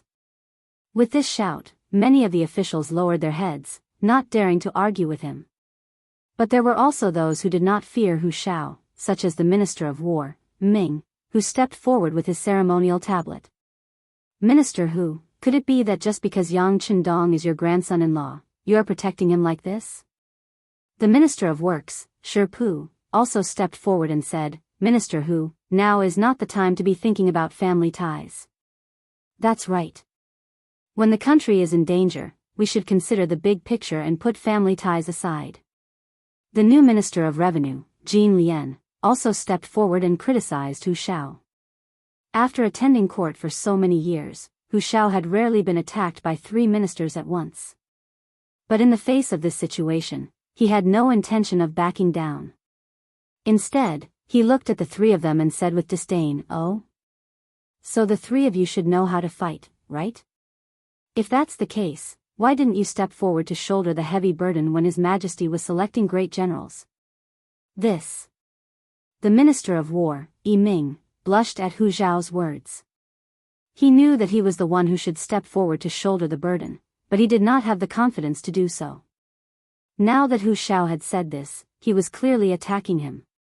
Minister Hu, we are talking about the matter of the Victory Gate opening without attacking. Please don't change the topic, okay? Could it be that Yang Qindong has already surrendered to the Walla, and as his grandfather, you will also benefit from it? Is that why you are speaking up for him?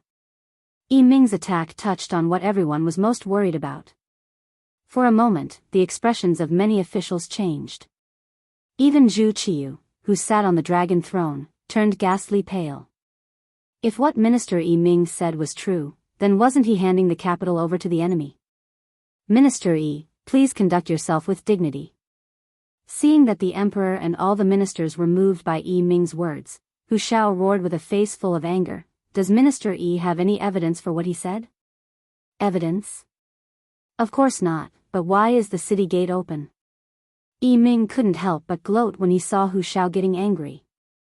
Originally, he wasn't even a third-rank official, but because of Zhu Qiyu's appreciation, he was given the position of Minister of War and became a second-rank official of the Great Ming dynasty. But even so, he knew that some of the more experienced old officials still didn't like him. Now, he could say that Minister Hu was speechless. In the future, no one would dare to look down on him in court. Hu Shao was an old official of several dynasties and had seen many storms. How could he be stumped by a new noble, Yi Ming?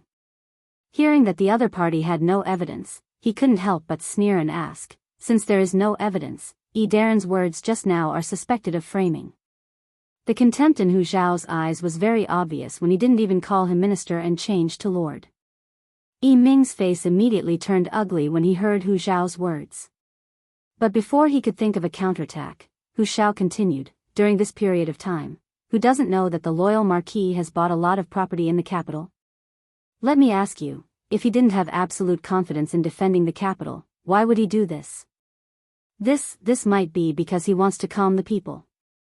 Besides, if he has already colluded with Walla, I believe that when the foreign race enters the capital, they won't touch his property, right?" Yi Ming didn't know how to answer the question, so he simply gauged the heart of a gentleman with the yardstick of a petty person. what a joke.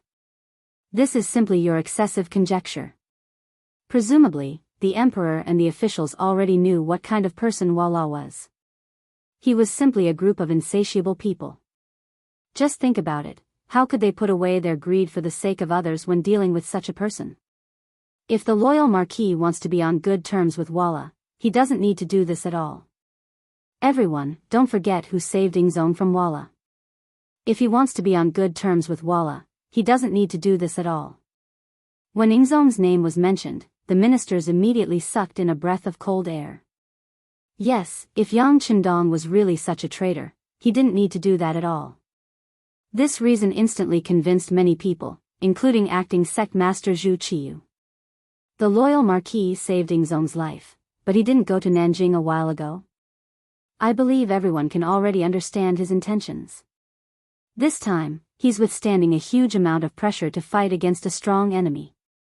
If we still don't trust him, wouldn't it be too disappointing? Hu Chang spoke as if he was fighting for justice for Yang Qindong. In fact, he was also very optimistic about his grandson-in-law. With Hu Zhao's words, the originally excited ministers quickly calmed down. Even Emperor Zhu Qiyu was a lot more confident because of these words. He said in the court, yes, the loyal Marquis is loyal to the great Ming. No one is allowed to say such words in the future. Now let us wait for the good news. Because of Hu Zhao's argument, the debate in the court was finally suppressed. Yang Qindong, who was still unaware of this, was standing on the tower of the Victory Gate at this moment, looking into the distance. He didn't know that Hu Zhao had helped him block the attacks of the ministers, so he could lead the army in the front line at ease. Of course, even without Hu Zhao's help, Yang Qindong wouldn't hand over his military power at this time. It would just cause a lot of trouble. Standing on the tower, the moment he put down the binoculars, he said with a smile to the 4 delicate women in camouflage clothing standing beside him, "You can see now, the Walla cavalry is here." Ah! Are they here? Where are they, where are they? Hu Zhao and the other women were very excited at this moment. They each held the binoculars hanging around their necks and looked into the distance. Sure enough, there was a burst of smoke and dust, and the Walla cavalry was here.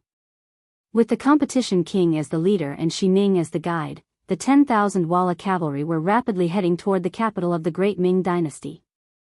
With so many people, looking from a distance, it was really a spectacular sight.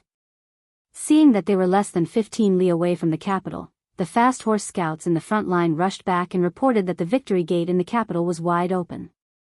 The gate is wide open? What does this mean? The competition king was somewhat at a loss when he heard this news. Logically speaking, if the Great Ming army knew that he was coming, they would either defend the city to the death or flee like crazy. Why did they open the gate? This was inconsistent with the facts. Xi Ning was also confused by this news. He had not been in the capital for so long, so he did not know what had happened here. All he knew was that the Great Ming dynasty had a situation where 2 emperors ruled together because of Zhu Qiyu's ascension. That was all. In Xi Ning's opinion, having 2 emperors ruling together was a good thing. When the power was divided, it gave the Walla army a chance to break through. But now that the gate of the capital was wide open, he could not figure it out. Before he could figure out what was going on, the competition king had already asked him. "Brother Xi Ning, why did the Great Ming dynasty open the Victory Gate? Could it be that they want to surrender to us?" This, maybe. Xi Ning did not know the reason, so he naturally did not dare to talk nonsense. He could only follow the competition king's words. Xi Ning was just being polite. To put it bluntly, he did not have any ideas. But when the competition king heard his answer, he thought that he had guessed correctly. He was overjoyed and said, as expected. The Great Ming dynasty's army is just a scoundrel. When they know that our elite cavalry is coming, they must be panicking. In order to save their lives, it is possible that they will take the initiative to surrender. In this case, order the army to speed up and try to enter the capital for lunch at noon. Hearing the order, the Walla cavalry was overjoyed and eager to go, but only Xi Ning felt that things were not so simple. However, he really could not think of a reason to do so, so he could only follow the army to the victory gate. They are coming straight to us. On the city gate tower, Hu Yan jumped and said. Then she realized that her performance was a little rude, so she immediately walked to Yang Chendong's side with a red face. Haha. Seeing Hu Yan showing such a cute side, Yang Chendong laughed. He was more proud that the Walla army was coming to the victory gate according to his plan, which was what made him happy. There were only 10,000 city defense soldiers, and they were only a second-line army. Yang Chendong did not dare to have too much hope for them. But the capital of the Great Ming Dynasty was really too big. There were as many as 12 gates that could enter the city. How to concentrate the troops and lure the enemy to attack was the first thing to consider. In order to achieve this goal, Yang Chendong ordered the other 11 gates to be closed, and only the victory gate was opened. Now, it seemed that he had successfully attracted the enemy's troops. It was only a distance of 15 li. In just a few moments, Vala's mighty cavalry appeared outside the victory gate. It was truly an army of more than 10,000 soldiers. Coupled with the fact that they were cavalry, it gave people a sense of grandeur. This kind of battle formation also scared Hu Yan and the other girls. Everything they knew about war was just from hearing about it. They had never seen it like this. For a moment, their bodies trembled because of nervousness. Yang Chendong had already noticed their changes. He walked forward and gave them a big hug. The warm hug quickly calmed them down. Then, the sixth young master Yang strode to the front of the city wall. He looked down and saw Shi Ning and the others coming out of the cavalry.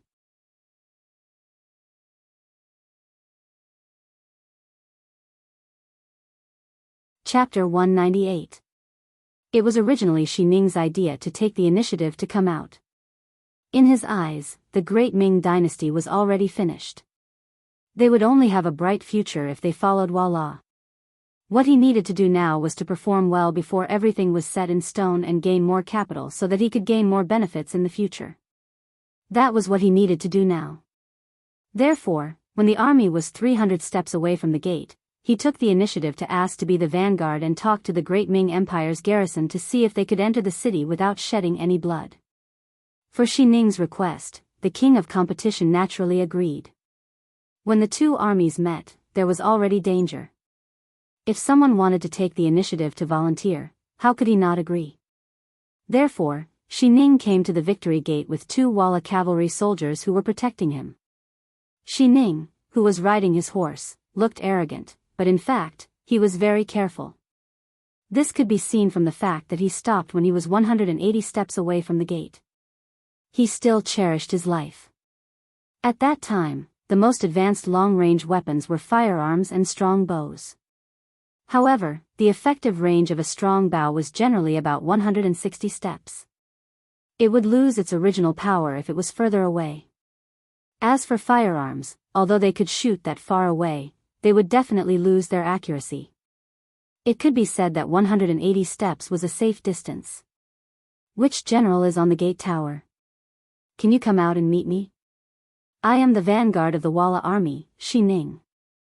As soon as he arrived at the victory gate, Shi Ning's unpleasant voice, which sounded like a male duck's throat, rushed straight to the top of the gate tower. Yang Chengwan was still dressed in cyan. After Shi Ning shouted, Yang Chengwan walked to the gate tower unhurriedly and exposed his body completely. He looked down at Shi Ning and cupped his fists. It turns out to be eunuch Shi. I've been waiting here for a long time. The one who came out was actually Yang Chendong. Shi Ning narrowed his eyes and looked up. Suddenly, a burst of anger rose from the bottom of his heart. His younger brother, Shi Sheng, once had a conflict with Yang Chendong. Not long after that, his younger brother died while performing a mission. Although the report at that time said that his younger brother died because of excessive indulgence in sex with a prostitute called Sai Tianxian, he was unwilling to believe this fact. Shi Sheng could be said to be a veteran in the field of flowers.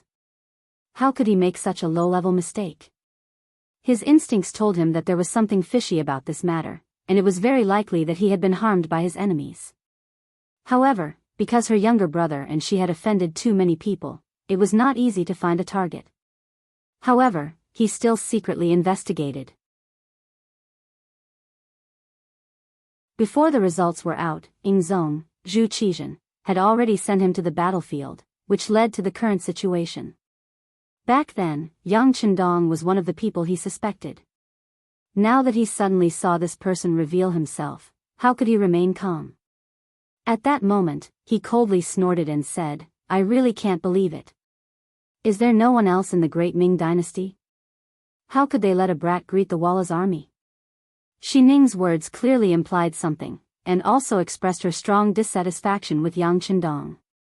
He said that the sixth young master Yang was too young to take on such a big responsibility.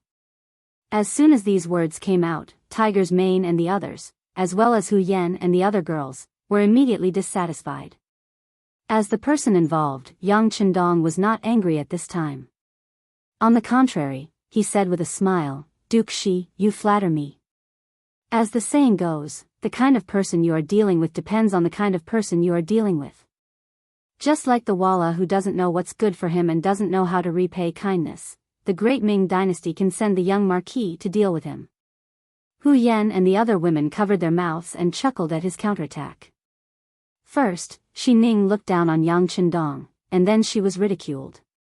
It was because the Walla was weak that the great Ming dynasty sent the young marquis of loyalty to greet him. The meaning was that the great Ming dynasty would send the kind of person you are. This is called equality. If you look down on Yang Chendong, then you are actually looking down on yourself. This was clearly Yang Chendong giving her a taste of her own medicine. Hu Yan and the other girls, who had long known that Lu Lang's words were powerful, how could they not feel sad for Xi Ning at this moment? There were not many people in the world who could win against their husband in a war of words. On the city tower, Yang Chendong's words of sarcasm and even abuse made Xi Ning's face turn red and her eyes widen. But before she could make any counterattack, Yang Chendong continued, "Your body, hair, and skin are from your parents. You don't dare to destroy the beginning of filial piety. If you castrate yourself, how will you have the face to see your parents and relatives when you go to the underworld? This is unfilial. Loyal to the country, you have received the kindness of the great Ming dynasty. You should be a person of the great Ming dynasty. Even if you die, you will be a ghost of the great Ming dynasty. However, in order to survive, you ran to the enemy. This is a cruel and unscrupulous act. This is disloyal. You bully the common people and are greedy. Your parents and family were once common people. Once you gained power, you bullied the weak. This is unbenevolent. For your own selfishness, you actually danced with the wolves and wanted to lead the war to the great Ming dynasty, making the common people homeless and living in misery. This is unrighteous.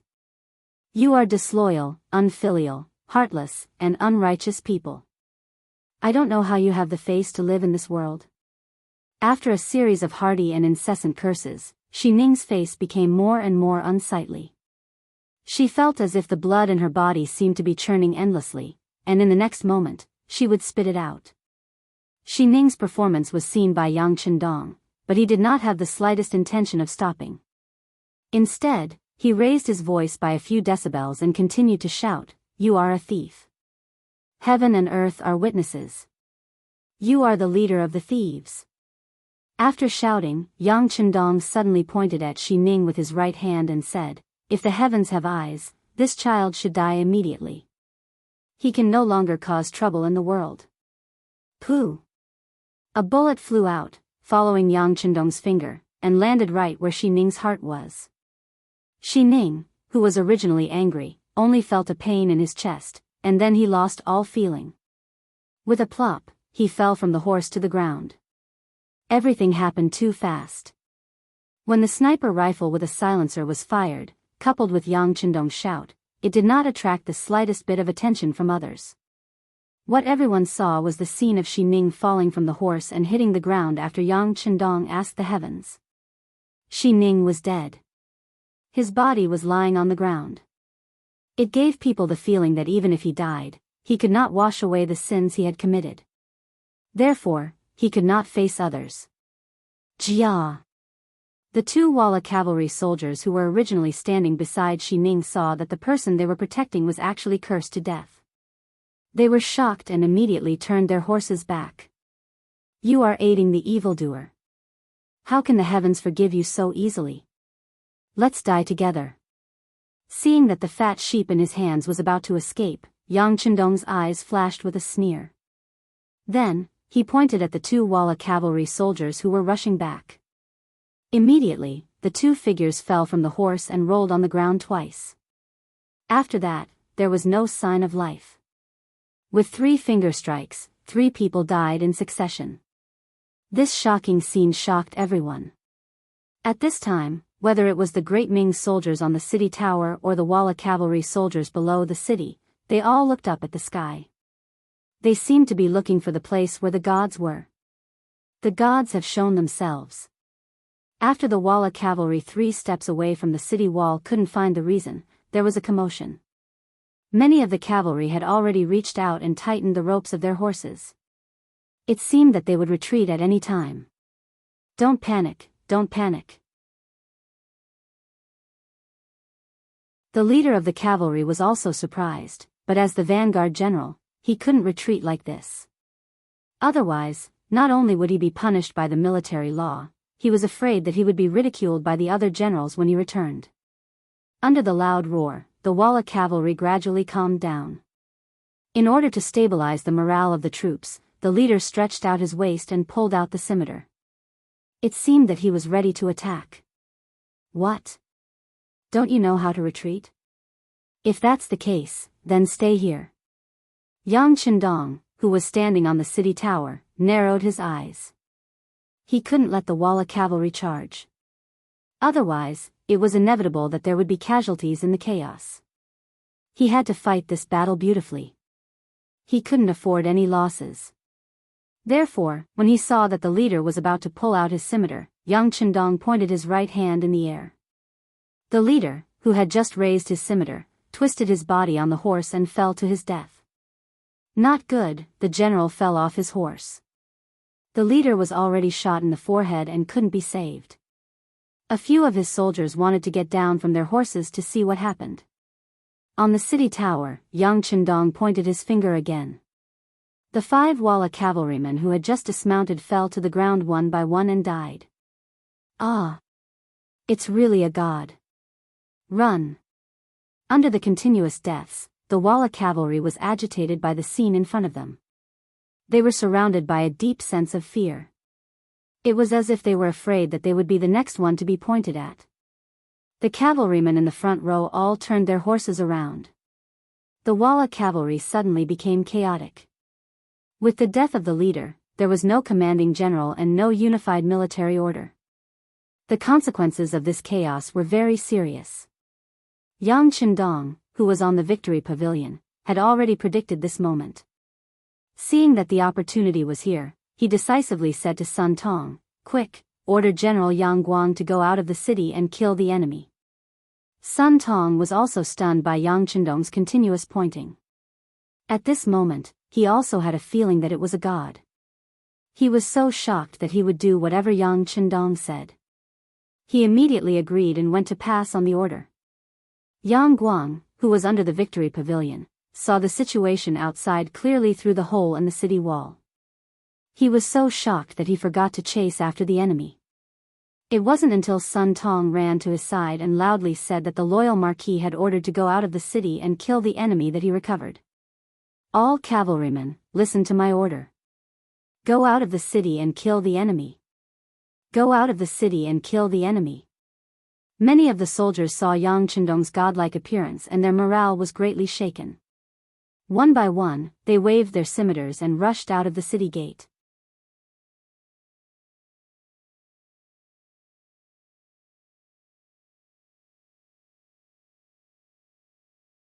Chapter 199. The formation of the Walla cavalry was still in disarray. When they saw countless Great Ming cavalry rushing out of the city gates, they became even more flustered. Every single one of them turned on their horses and fled. However, their formation was already in a complete mess. How could they just run away like that? Before the great Ming cavalry could even reach them, they had already trampled over many of their own people. By the time the great Ming cavalry arrived, they were like the autumn wind sweeping away fallen leaves. They only cared about covering their heads and fleeing like rats. No one dared to fight against the great Ming cavalry.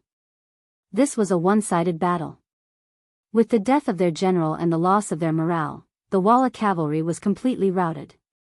In this kind of situation, how could they possibly be a match for the great Ming cavalry whose morale was at its peak? For a time, the situation on the battlefield was completely one-sided. Standing on top of the city gates of the Victory Gate, one could see the Walla cavalry being slaughtered. There were even some Walla cavalry soldiers kneeling on the ground and begging to surrender. The facts proved that there was no army that was undefeatable. As long as one used the right method, they could be defeated and surrendered. Yang Guang waved his large blade and led the charge. Just the number of Walla cavalry soldiers killed by him exceeded 7. Under his leadership, the majority of the great Ming cavalry also managed to kill a few. In the end, they were already 15 li away from the city gates. At this moment, Yang Guang suddenly remembered the words of the loyal marquis. He immediately stopped his horse and gave up on the pursuit. Instead, he turned around and began to clean up the battlefield. Hee. With the situation settled, Yang Chendong revealed a hearty smile. He was in a good mood as he waved at Hu Yan and the others. Come, let's go back to the immortal abode to eat. Let's go. Hu Yan and the others didn't show the slightest bit of fear. After seeing the brave side of their husband, the fear in their hearts had long flown beyond the highest heavens. Marquis Yang, the war isn't over yet. Sun Tong saw that Yang Chendong was about to leave and hurriedly stood in front of him with a pleading expression. Isn't today's war already over? Oh, that's right. You can also bring your subordinates to capture captives now. That's a great contribution. After we clean up the battlefield, we can report to the emperor. As for Marquis, he is a little tired and should go back and rest. When the main force of the Walla arrives, Marquis will appear. After saying this to Sun Tong, Yang Chendong and the 4 madams went back to the Victory Gate. Tiger's Mane, Beta Persei, and Xiao V's first guard team protected him as they gradually disappeared from Sun Tong's sight.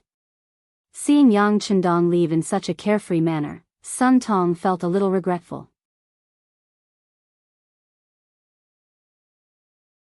He regretted that he did not seize the opportunity to associate with the loyal marquis, and regretted that he sent the information that the city gates were wide open to the emperor.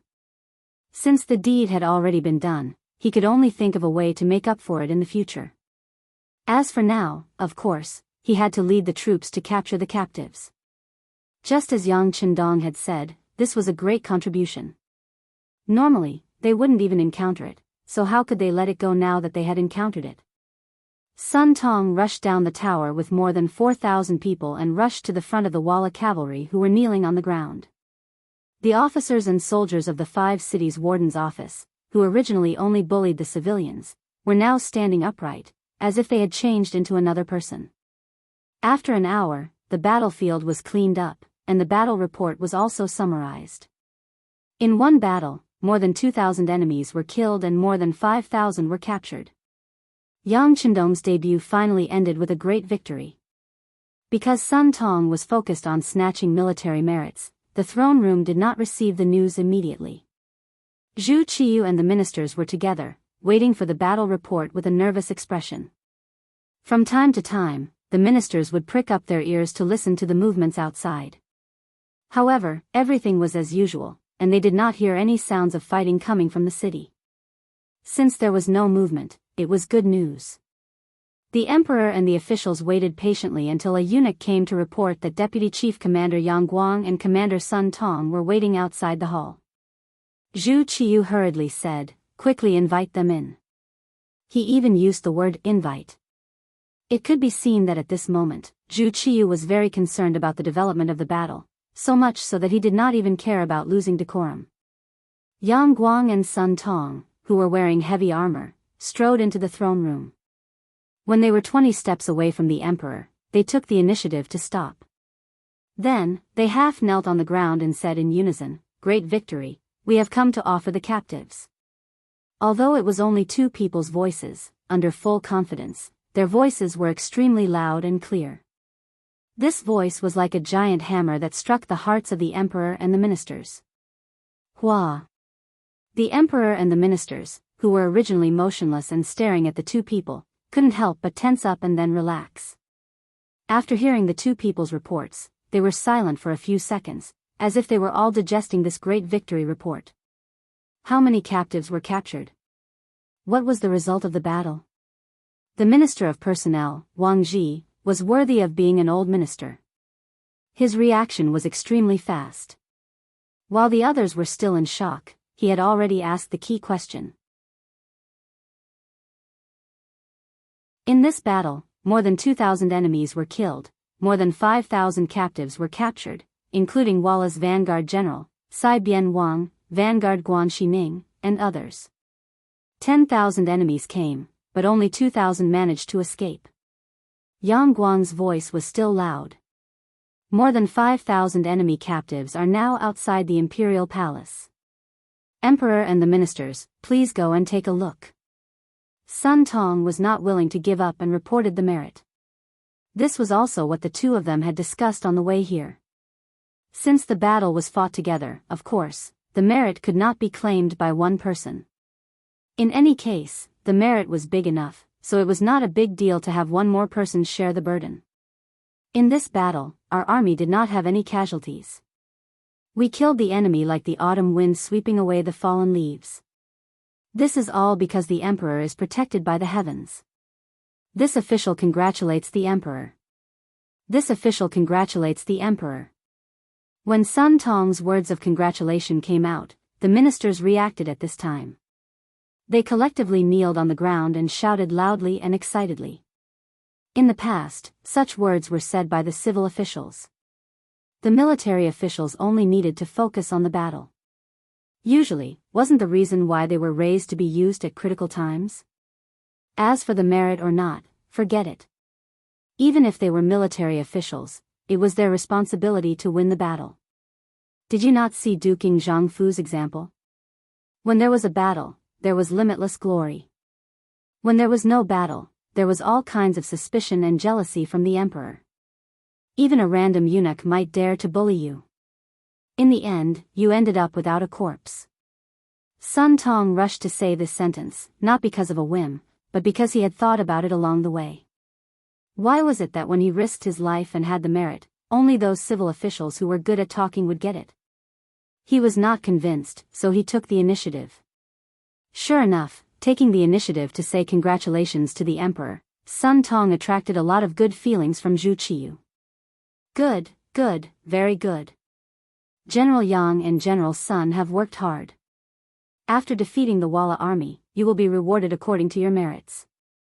Ha ha ha, now, everyone, follow me to see the prisoners. Zhu Qiyu, who was originally nervous and clenched his hands until they turned white, could finally put down his high-hanging heart at this moment.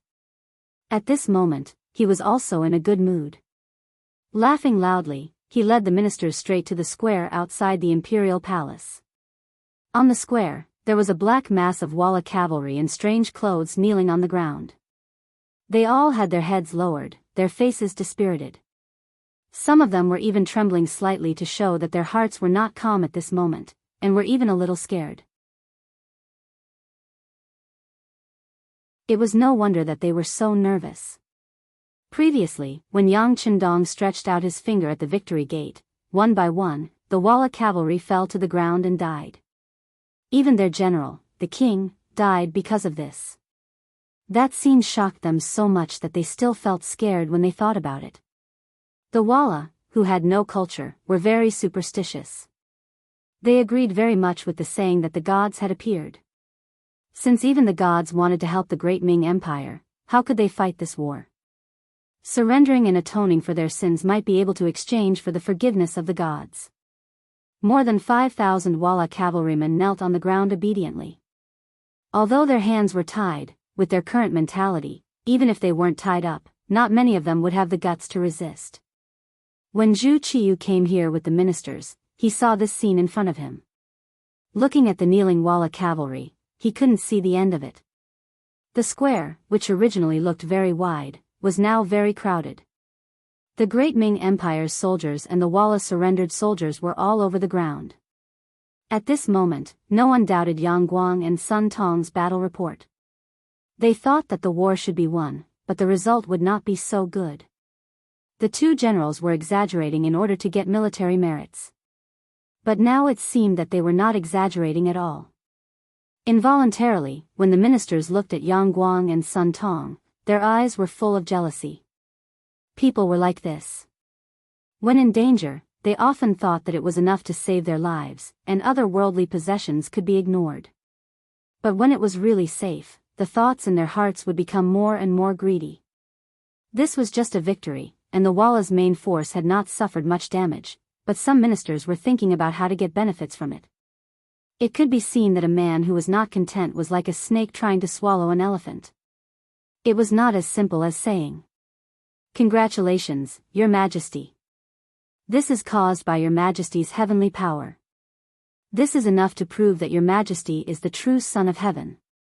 Eunuch Jining looked at the seemingly countless captive soldiers in front of him. After his eyes rolled around, he suddenly knelt on the ground and shouted loudly, "Congratulations, Your Majesty. Your Majesty is the true Son of Heaven." Many ministers who were used to flattering also took the opportunity to kneel on the ground and shouted loudly for the emperor's wisdom.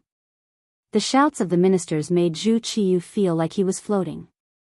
At this moment, he really thought that he was the emperor recognized by the heavens, and he was the son of the heavens. Otherwise, why was his imperial brother Zhu Qizhen defeated by Walla, and why was Shiheng also defeated by Walla, but only he won?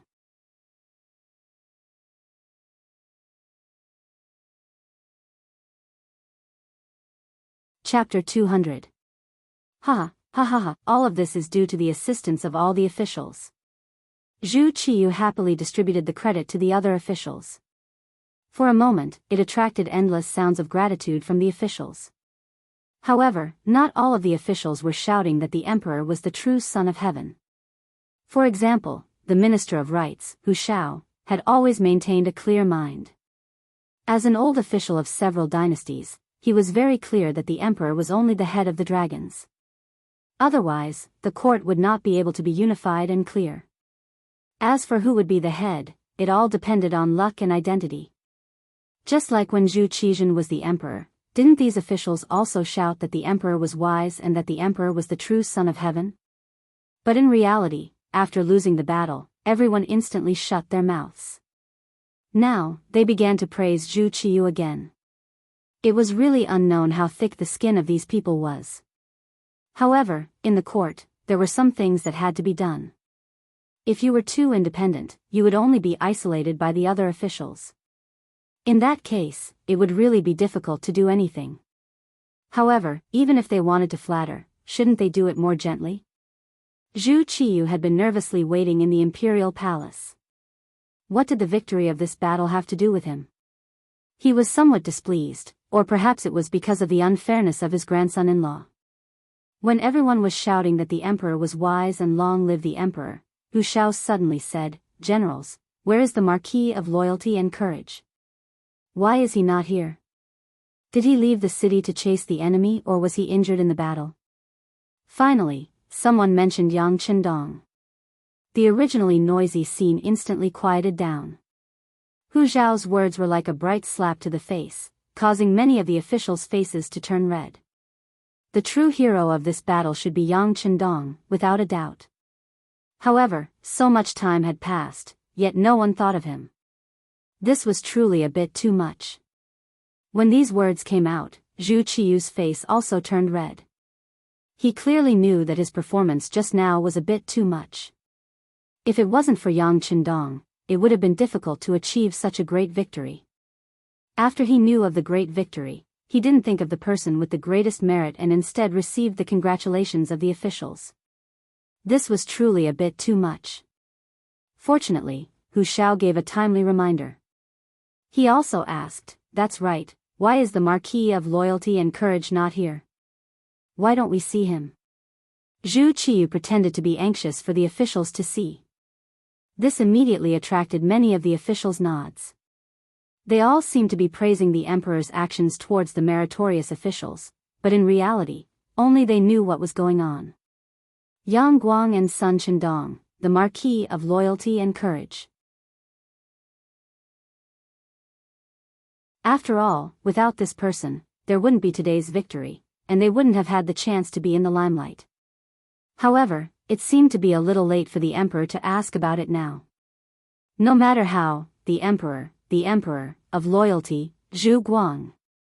Now that he was asked, the two immediately knelt on the ground and replied, "Your Majesty, the loyal marquis wasn't injured. He only said he was tired and went back to rest." Tired? Resting? Zhu Qiyu was confused by this answer. He stood there with a face full of suspicion. Yes, he is indeed tired. The truth is like this. Sun Chendong narrated what happened on the battlefield. From Yang Chendong scolding Xi Ning for being unfaithful, unfilial, heartless, and unjust, he pointed out and Xi Ning died. After that, he pointed out that Xi Ning fell off his horse and died, causing the Walla army to lose morale. Everyone listened to Sun Chendong's narration as if they were listening to a heavenly book. For a moment, everyone's faces tightened. They didn't expect the young marquis to have such ability. While everyone was still digesting Sun Chendong's words, Minister of War Yi Ming spoke first. "Commander Sun, do you know what you just said? The person standing in front of you is the Emperor, the Son of Heaven. How can you speak without thinking? This subject is not speaking nonsense. What I said is the truth. If you don't believe me, you can ask Commander Yang and all the soldiers who participated in the battle." Sun Chendong heard Yi Ming accuse him of lying and immediately defended himself. A small commander, who was only a 6th-grade official, dared to contradict a 2nd-grade minister of war. This naturally made Yi Ming's face turn ugly. He secretly made a note of this person and thought that if he had the chance, he would definitely teach him a lesson. His gaze fell on Yang Guang. "Vice Commander Yang, tell me, what is the truth? Of course, you don't have to be afraid of other people's threats. Just tell the truth. With this minister here, no one will dare to make things difficult for you." Yi Ming said this not to support Yang Chendong, but to guide him to refute Sun Chendong and deny the fact that the greatest contributor in this battle was Yang Chendong. If a minister of war were to question a vice commander, the latter would be scared to the point of wetting his pants. However, Yang Guang, who had just experienced a battle, was full of admiration for Yang Chendong. How could he dare to speak ill of him? He immediately kowtowed to the ground. This general does not dare to speak nonsense. What Commander Sun said is the truth. Wow! As soon as Yang Guang's words fell, the crowd once again exclaimed in surprise. Since the two generals had said the same thing, it seemed that this matter was true. However, how could Yang Chendong kill anyone he pointed at? Could it be that he had some kind of sorcery? Yi Ming stood there with an ugly expression. The two of them were his subordinates in name, but now they dared to refute him in public. It was truly embarrassing. Fortunately, no one's attention was on him, so he didn't lose too much face. After hearing Sun Chendong and Yang Guang's explanation, the officials finally understood why the loyal marquis was tired and needed a good rest. It was probably because the sorcery he used was too tiring. Of course, some people who knew immediately thought of the mercenaries who had the most advanced firearms. These people only knew that the mercenaries' firearms were very advanced. As for how advanced they were, they didn't know. After hearing what happened on the battlefield today, they had a new view of the matter. Zhu Qiyu was naturally one of the people who knew. But the more it was like this, the more worried he was. This advanced firearm could easily take a person's life from 1,000 meters away. If that was the case, didn't it mean that if one day they wanted to deal with him, he would also have nowhere to hide? As soon as this thought appeared, it was like a large stone pressing down on him, making it hard for him to breathe. He even felt a little restless. As the emperor, the thing he was most worried about was that he couldn't control the situation. Then he wouldn't be able to decide the life and death of others. At this moment, the joy of winning the battle was no longer as strong. Instead, it was replaced with a worried expression. Zhu Qiyu left first, accompanied by head eunuch Jining.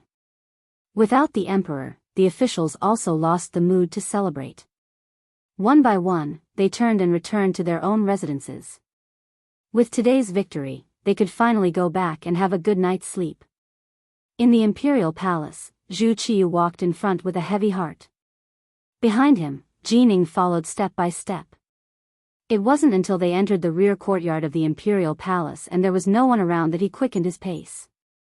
He was half a step behind the emperor when he said, "Your Majesty, are you worried about the Marquis of Loyalty?" "Yes." Without anyone else around, Zhu Qiyu finally admitted, "The mercenaries' firearms are too advanced. The Marquis of Loyalty has such a good relationship with them." If they, Zhu Qiyu didn't finish his sentence, but he believed that Jining would understand. In a sense, they were grasshoppers on the same rope.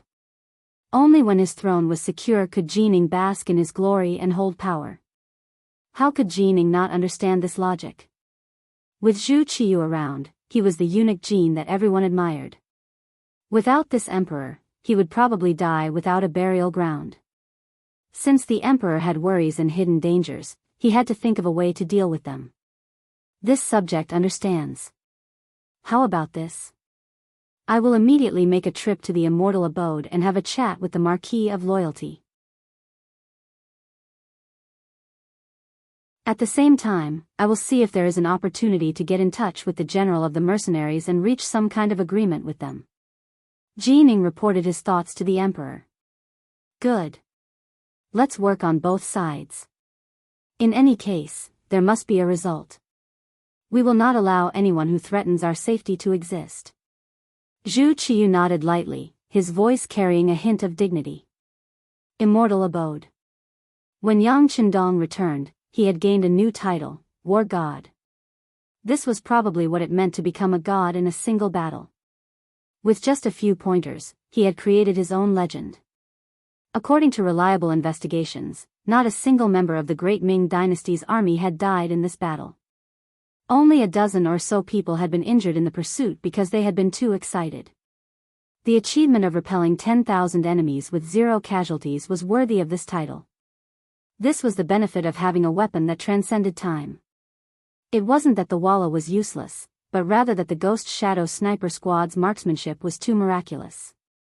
In the Immortal Abode's study, Yang Qindong was listening to the report of the Deputy Chief of the Security Bureau, Yang San, with his eyes closed. Summarizing a battle after a battle was an excellent tradition. Even Yang Qindong was no exception. Before this battle, he had already made plans for the worst-case scenario. That was, the Walla cavalry wouldn't stop and would directly attack. If that were the case, the 4 companies of Cold Vanguard lying in ambush outside the Victory Gate would all attack. If that were the case, no one could guarantee that the Cold Vanguard wouldn't suffer any losses in the chaotic battle. After all, their greatest shortcoming was their lack of numbers. If they really did encounter enemies who didn't fear death, how many people could they kill with 400 guns? Fortunately, the Victory Gate had been opened wide, allowing Wang Zhan to fantasize about such a smooth battle. You can't rely on luck in war. This must be conveyed to Commander Ling Song, as well as to the ears of every Cold Vanguard soldier. Yang Qindong heard from Yang Ben that some of the Cold Vanguard soldiers had different opinions about only lying in ambush and not fighting head-on. After saying that the young master was being too careful, his expression became extremely serious.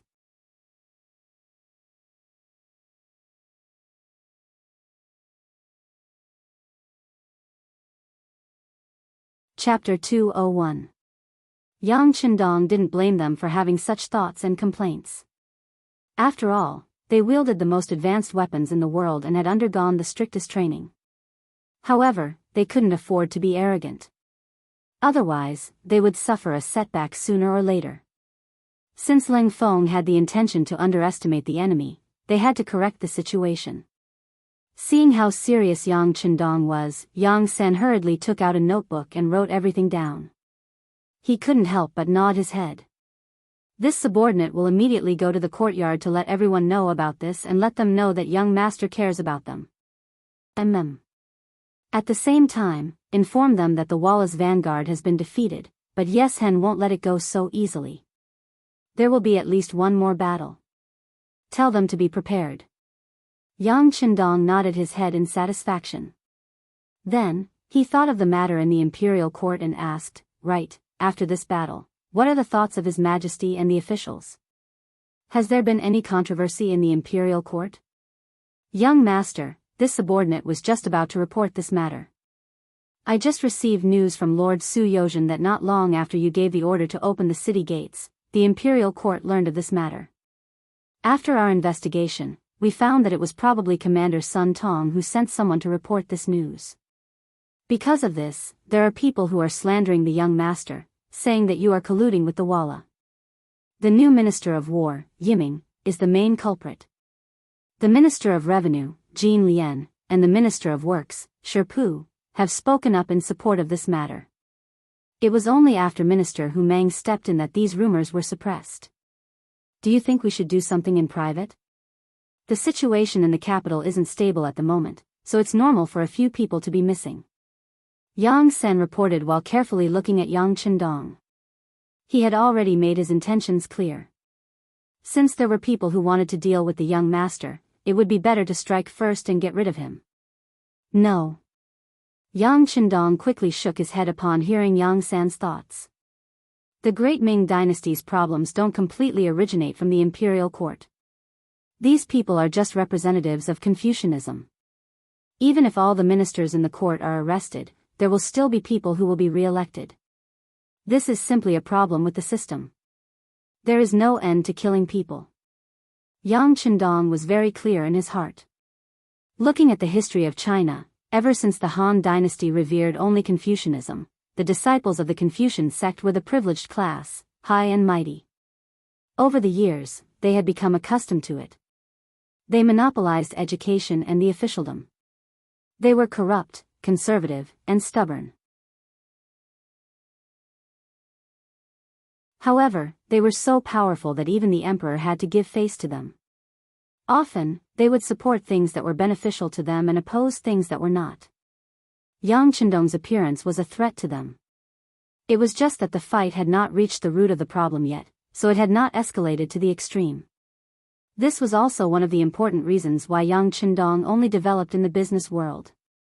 Yang Bao's distribution, Immortal Abode and Sky Beyond Heaven's hot sales, plus the Yang family's bank that was going to be established soon, gave people the feeling that they were thinking of ways to earn money. In the eyes of the Confucians, they were just stained with the stench of money and could not be brought to the table. In truth, all of this was Yang Qindong's intention. He did not come into contact with other industries in order to avoid direct confrontation with the Confucian faction. What he needed to do was slowly infiltrate. Once he had enough influence, some things would naturally come naturally. But before that, not even the emperor could touch this faction, and those who angered him would not have a good end. Why would he want to provoke them? Yi Ming and the others had only tried to undermine him because they did not want to see him gain too much power and merit. In the end, it was still jealousy at work. This sort of mentality was of no consequence to the overall situation, so there was no need to care too much about it. On the contrary, if he killed them now, anyone who wasn't a fool would be able to see that he was the culprit. That would be tantamount to declaring war on the Confucian sect. He wouldn't do such a thankless thing. Yang Qindong had vetoed the decision to attack Yi Ming and the others, so Yang Sen knew that the time was not right. He immediately expressed that he would only pay attention to these people in the future, but would not take any action. Yang Qindong was very satisfied with Yang San's timely declaration. Very good. The staff of the Security Bureau have worked hard. How about this, when you go out, go to the Chief of Tiger's Mane and get 1 million taels of silver to reward your brothers. Young master, there is still enough silver. Yang San waved his hand, wanting to refuse. In fact, the Security Bureau had never lacked silver. All of this was because Yang Qindong had said that if they wanted to establish an excellent intelligence system, they had to be willing to spend silver. Thus, a steady stream of silver flowed into the Security Bureau. With enough silver, it was much easier to do things with half the effort. Just this treatment alone had attracted the envy and jealousy of many people in the Yang family. However, this matter was requested by Yang Chendong, so even if others had some thoughts, they did not dare to say anything publicly. The Security Bureau was not in the eyes of some of the senior officers of the Yang Consortium's new army, but Yang Chendong's weight and authority were not to be questioned. All right, it's settled then. Go and do your work. Without giving Yang Ben a chance to refuse, Yang Chendong waved his hand and gestured for him to leave. Yang San was touched. He knew that the young master felt sorry for his brothers in the Security Bureau. After all, the members of the Security Bureau were sometimes like mice that could not see the sun. Most of them lived in the dark. In order to keep their identities secret, they could not contact their families, get married, and have children. They had to give up all their youth. Sometimes, in order to obtain important information, they had to work hard for a few months, half a year, or even longer. Giving more silver was one of Yang Chendong's ways of compensating them. Yang San suddenly raised his right hand and gave a standard military salute before leaving the study. Not long after, Tiger's Mane strode in. There were not many people who could come to Yang Chendong's side without reporting.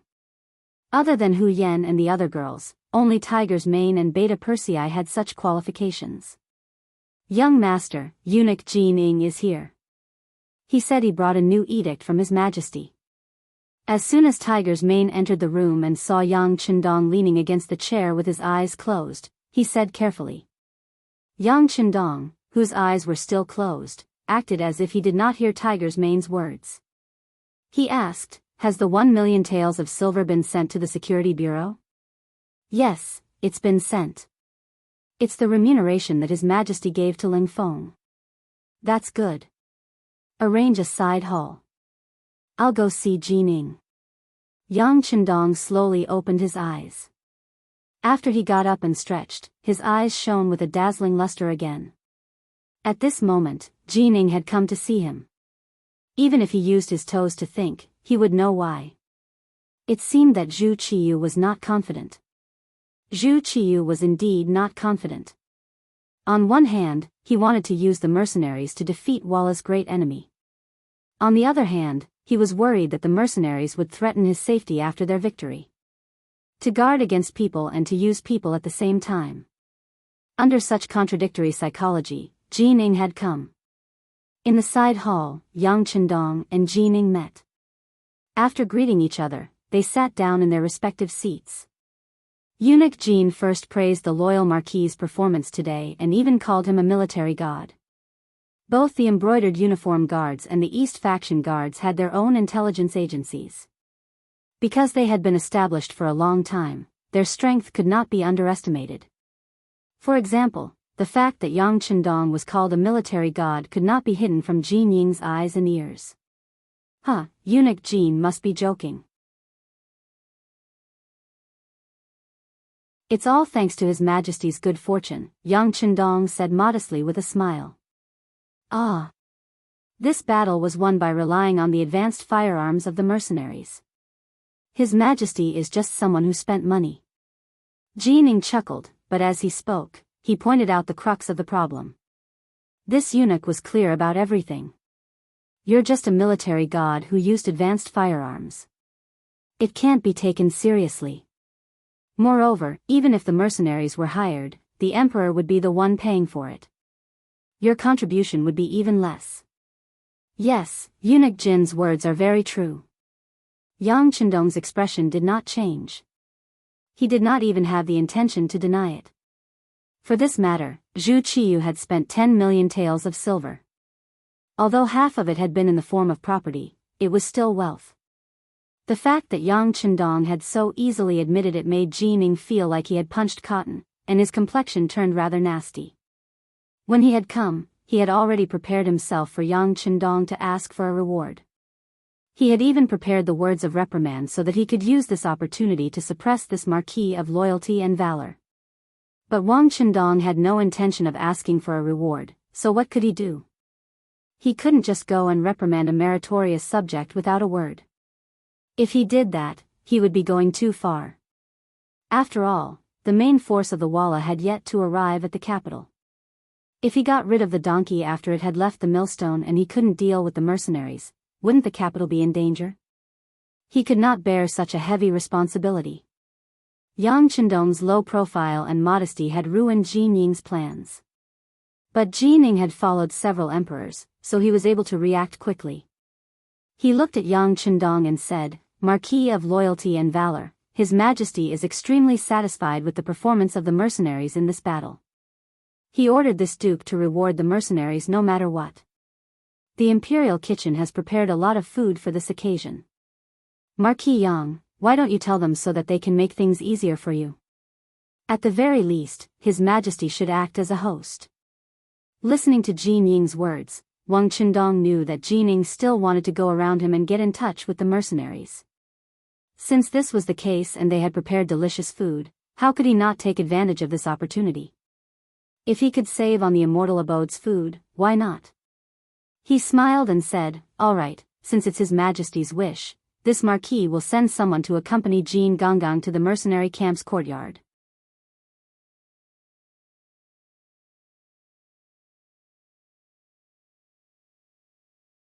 Chapter 202. Yang Chendong was so cooperative. Not only did he agree, but he also did not go personally. This greatly exceeded Jianying's expectations. He had originally thought that even if he agreed, he would go along and reap the benefits. Of course, Yang Chendong would not go with them. This was what Jianing wanted to see. He did not stand on ceremony. "In that case, I'll have to trouble you, Duke of Loyalty." No problem, no problem." Seeing that Jianing did not invite him to go with them, Yang Chendong looked at him with annoyance. He could even imagine that once Zhu Qiyu really contacted the mercenaries, she would immediately kick him out. She might even find a crime to confiscate his family property. This was the scheming of an emperor. Sometimes, the emperor would turn hostile and refuse to acknowledge the other party's kindness. However, no matter how much Zhu Qiyu calculated, he would never have thought that the real mastermind behind the mercenaries was Yang Chendong. His methods would be useless in the end. In fact, it was not just Zhu Qiyu. None of the old foxes in the imperial court would have thought that the mercenaries, who had such advanced firearms, would have anything to do with a young man who was not even 20 years old. It was precisely because no one could guess that Yang Chendong did not cause everyone to boycott him in advance. Jianing left happily. Tiger's Mane followed Yang Chendong's orders and accompanied him to the courtyard of the mercenaries' barracks. Yang Chendong had mentioned this when he met with Commander Leng Song and the others yesterday. Once they won the battle and displayed their great strength, the emperor of the Great Ming dynasty would certainly think of a way to contact them and deepen their relationship. This was something that would be difficult to avoid. Instead of thinking of all sorts of ways and excuses to avoid it, it was better to meet them openly. In any case, there would be no promises. On the contrary, there would be some benefits. Why not? Jianing did not know about this. He only knew that if he had the chance to meet with the mercenaries alone, as long as he could establish a good relationship with them and make them work for him, it would infinitely increase his authority. In this way, even in front of the emperor, Zhu Qiyu, he would be able to speak with more confidence. Led by Tiger's Man, Jianing brought a group of embroidered uniform guards and a young eunuch from the palace to the courtyard of the mercenaries' military camp. With Yang Chendong's previous instructions, the group naturally entered without a hitch. Here, Jianing met the leader of the mercenaries for the first time, Leng Song, whom the soldiers addressed as commander. Although she didn't know what the commander's official title was, seeing how respectful the others were towards Leng Song, Jianying's intuition told her that there would only be benefits and no harm in getting closer to this person.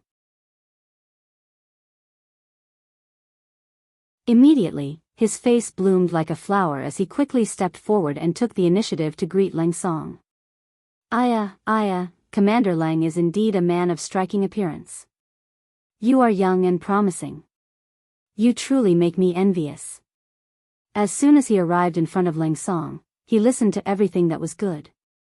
Leng Song, who had long been prepared and had a certain understanding of eunuchs, said with a straight face, "Are you the leader of the eunuchs by the great Ming Emperor's side?" Very good, since the items have been delivered, you may leave. Leng Song's expression was so resolute and cold that Jin Ying's expression changed after hearing it. What kind of person was he? He was Zhu Qiyu's favorite. To put it bluntly, if he didn't like anyone now, he only needed to say a word in front of Dai Zong. Even if that person didn't die, they would lose a layer of skin.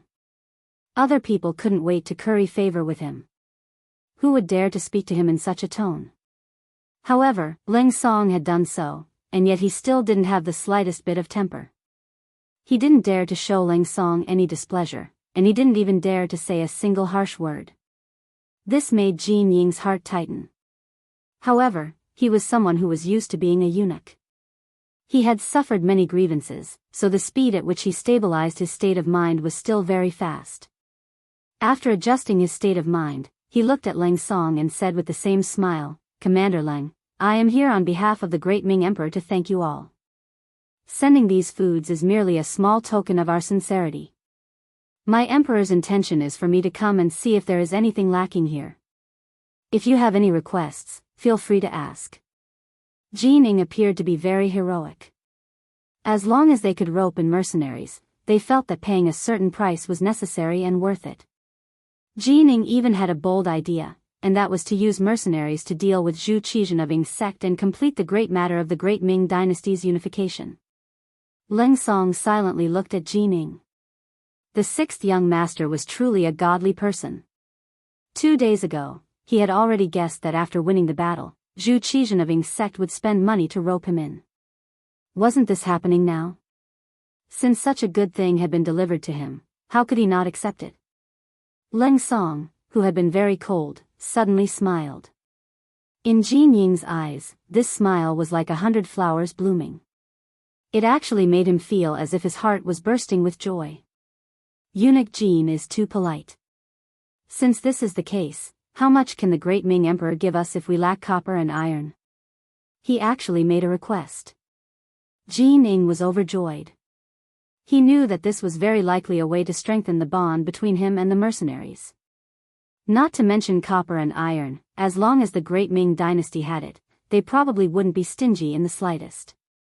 Well said, well said.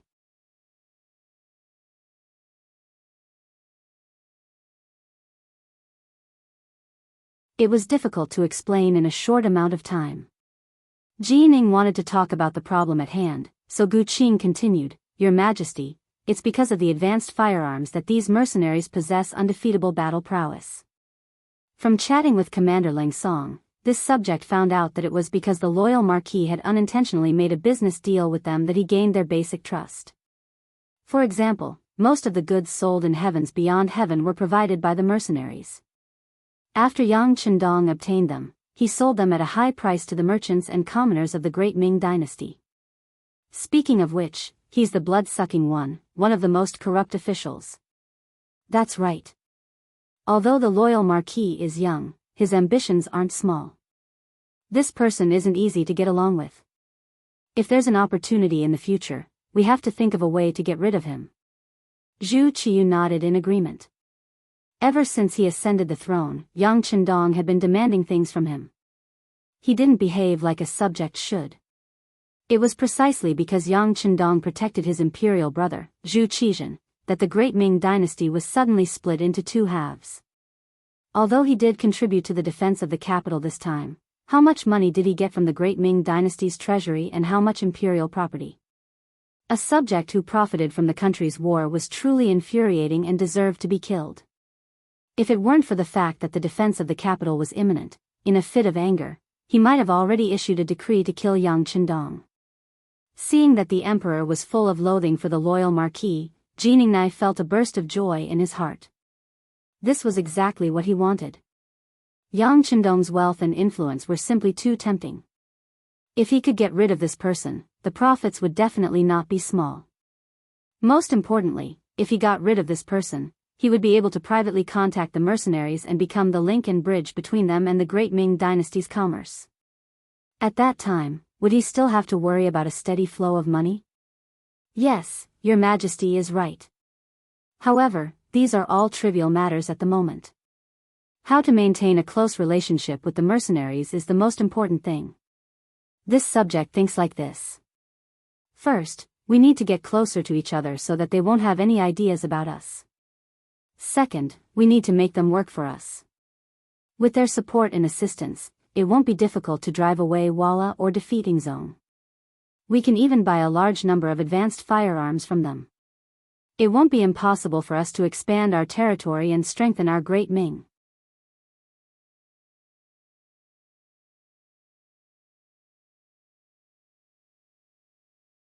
Chapter 203. Zhu Qiyu's blood surged when he heard Jin Ying's words. Wasn't this person talking about his life goal? When he heard that he could buy a large amount of advanced firearms from the mercenaries, he became even more excited. Beloved official, are they really willing to sell such advanced firearms to us? Zhu Qiyu couldn't be blamed for asking this question. The mercenaries' strength lay in their advanced firearms. If everyone used the same level of weapons, the Great Ming Dynasty, which had sufficient soldiers, could destroy the mercenaries in minutes. Selling one's foundation to others was a short-sighted action. Zhu Qiyu didn't think that this matter was very feasible. It's possible. Your Majesty, to be honest, this subject also thought that it was impossible. However, when Commander Leng mentioned that he needed a large amount of copper and iron, this subject casually mentioned that Your Majesty was very interested in the advanced firearms in their hands. Unexpectedly, Commander Leng agreed on the spot that as long as we could provide them with the materials they needed, he would personally gift us an advanced firearm as a tribute to Your Majesty. As for the need for more firearms, he would need to return to the sea and report to his leader before he could make a decision. When Jining said this, he was eloquent and eloquent. From the looks of it, he was clearly trying to show off his achievements. Is that really possible? That's great. This way, we can give them as much copper and iron as they need, as long as we have them in our national treasury. Although we can only get one first, we have a lot of skilled craftsmen in the Great Ming Dynasty. So, we will be able to imitate them very soon. At that time, we will be able to sweep the world, ha ha ha. Zhu Qiyu's brain reacted very quickly. At this moment, he seemed to be able to see many advanced firearms at his disposal and the scene of him conquering the world. Yes, this subject understands.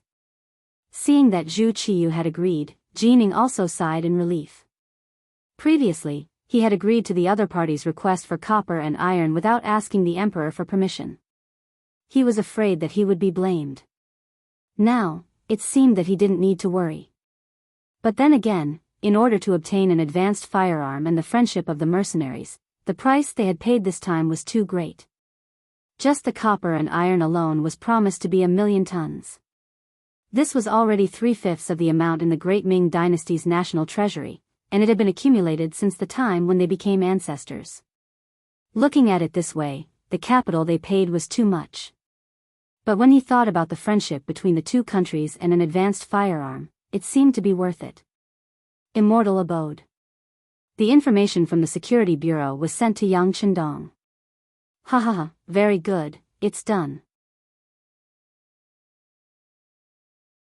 In the study, Yang Chendong's joyful laughter could be heard. There were a lot of science and technology books stored in the warehouse. They were supposed to be distributed to the troops for them to study.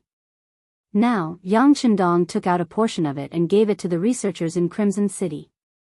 Those people were originally 1 in 1,000 talents.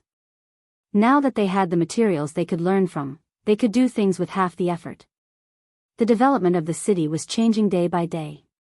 With ready-made firearms and detailed books, it was not difficult for him to not improve. The only thing that hindered its development was the lack of raw materials. For this matter, Yang Chendong had even made preparations to attack the Japanese Empire.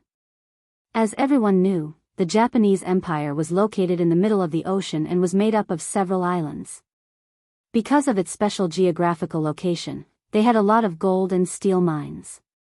These were the things that Yang Xie needed to develop. However, the Ryukyu kingdom had not been completely stabilized. If he sent troops to the Japanese Empire now, he would feel that he was stretched thin, which was why it had not taken shape yet.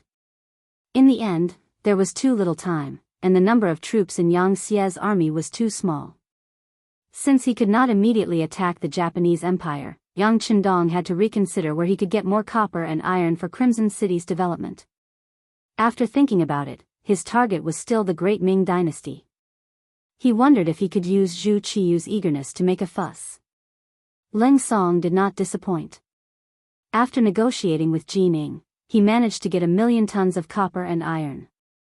With these things, it could be imagined that the problem of Crimson City's raw materials had been temporarily solved.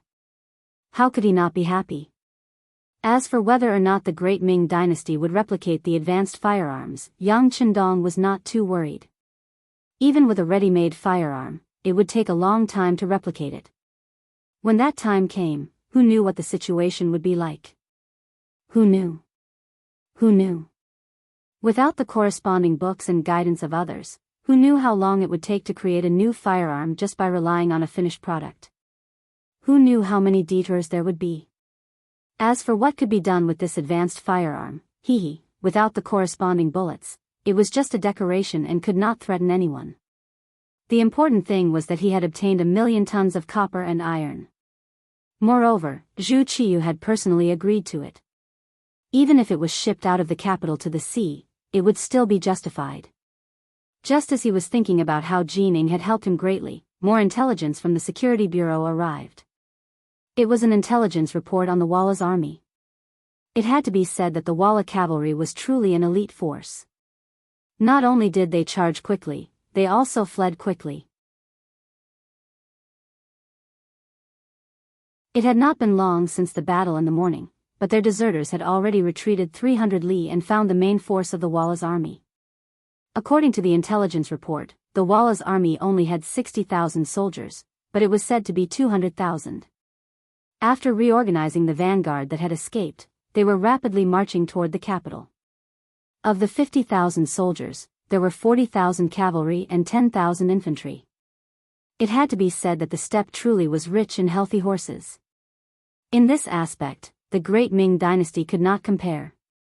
In the absence of modern chariots, Yang Qindong was also considering building a cavalry team. He had even prepared a candidate. It was a young man named Windchaser. This person had lived on the steppe since he was young and was extremely familiar with horses. Even more amazing was that he even understood horse language and could communicate with healthy horses in an extremely short amount of time. With such talent, he should have been able to do well on the steppe. However, fate played a little joke on him. Because his mother was quite beautiful, the leader of the local tribe took a fancy to her. First, he killed his father, then he took his mother by force, forcing his staunch mother to die on the spot. At the time, Zhui Feng was only 12 years old. In a fit of rage, he killed the leader and took revenge for his parents. Then, he rode a healthy horse and fled to the Central Plains. After fleeing for 6 years, he coincidentally joined the Yang Xie's new army.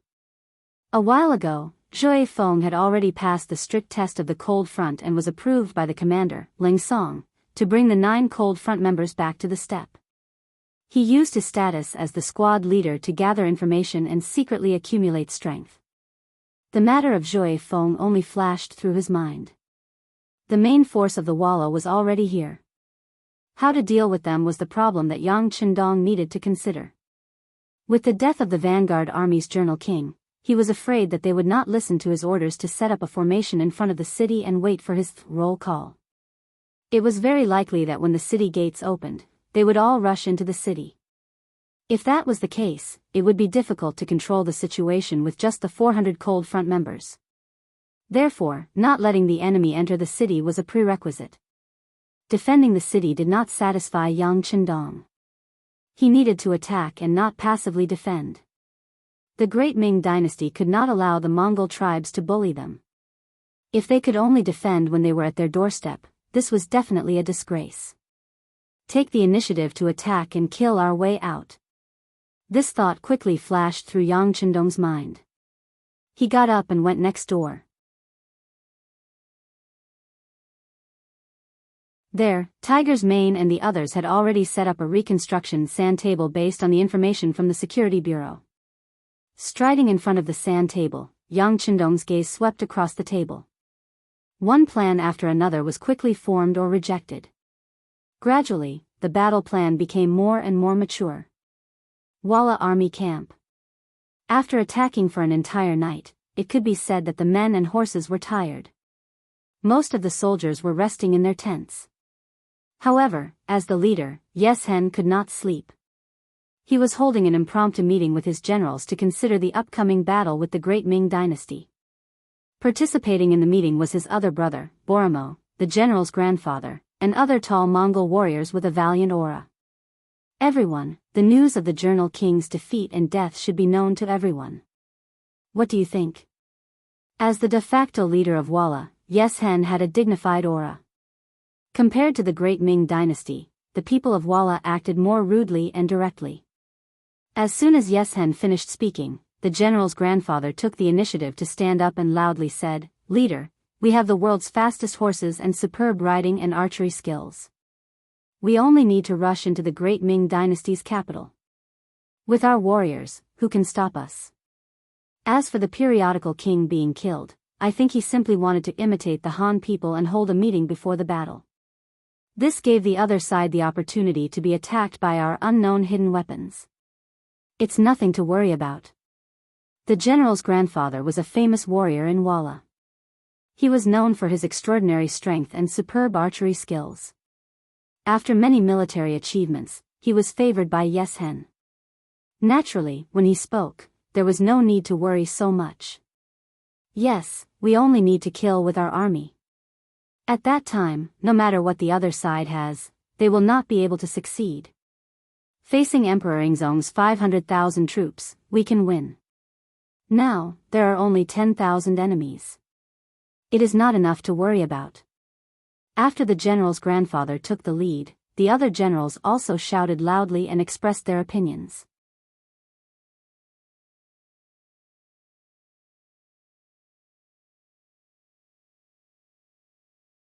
Chapter 204. These generals were mostly brave warriors. Perhaps they wouldn't have any problems fighting on the battlefield, but when it came to strategizing, they were far too lacking. Yeshen lightly shook his head. He wasn't as straightforward as the other Mongolians. Instead, he was a cunning Walla leader, as cunning as a rabbit. During the Battle of the Tumu Fortress, it was because of his cautiousness and caution that they were able to achieve a great victory. Since the periodical king had already been defeated and even died, he naturally wouldn't recklessly advance. He wasn't very satisfied with the words of these martial artists. Instead, he turned his gaze to his younger brother, Boromeo. Boromeo and the periodical king were both Yeshen's younger brothers. However, their personalities were completely different. The latter was fond of grandiose achievements and liked to take everything for granted. However, he was a man of few words and usually gave off a gloomy feeling. It wasn't that Boromeo wasn't good at talking. On the contrary, he was a person who planned before taking action. He was used to observing others and then making the most correct decision based on everyone's performance. However, those who were good at observing others generally had very accurate intuition. When he felt Yeshen's gaze on him, his expression became serious. "Elder brother, this subject brother also thinks that General Nigong and the others are right. Our current advantage is that we have a strong army. As long as we take a steady approach, taking down the Great Ming's capital will be just around the corner." How do we take a steady approach? Yeshen, who valued his younger brother's opinion very much, asked. In the words of the Han people, it's called step by step. Obviously, Boromeo had already thought of a countermeasure. When his elder brother asked, he gave the answer without hesitation. Step by step. Yeshen was very interested in this idea. Tell me in detail. Yes. In fact, the method is very simple. In order to prevent the Great Ming's defeat from happening to us, we can take a divided approach. That is, one army will be at the front, one army in the middle, and one army will be at the back. This way, no matter which army is attacked, we can look after each other and support each other. If we don't encounter any attacks along the way, we will enter the Great Ming Dynasty's capital in batches. Remember, don't learn from the king of magazines. Don't stop, just focus on attacking. If there's really a problem, just turn around and retreat. The army behind you will naturally support you. Not bad, not bad. Yes, Hen nodded in agreement when he heard Boromo's opinion. By dividing the army into 3 groups, it was guaranteed that no matter what went wrong, Walla's main force would still be there, and the army would not be completely wiped out. Yes, Hen laughed heartily when he realized the benefits of the art of war. Alright, we'll do as you say. How about this? General Nigone will take 10,000 men as the vanguard, that child Borromeo will take 20,000 men as the center, and this chief will bring up the rear to ensure everyone's safety. Yes. After receiving the order, the generals placed their right hands in front of their chests and saluted Yeshen. There was a change in the strategy. The Walla army that was supposed to arrive at the capital at dusk on the second day did not arrive as scheduled. On the contrary, the security bureau personnel sent out ran until 3 horses died and sent back important news. The Walla army was actually advancing toward the capital in 3 groups. In the mercenary compound, Yang Chendong, Commander Leng Song, and the others were waiting for news from the front lines. This time, the main force of the Walla army was coming. It would be very difficult to use the previous method of naming to deal with them. This time, it would be a hard battle of saber against saber, spear against spear.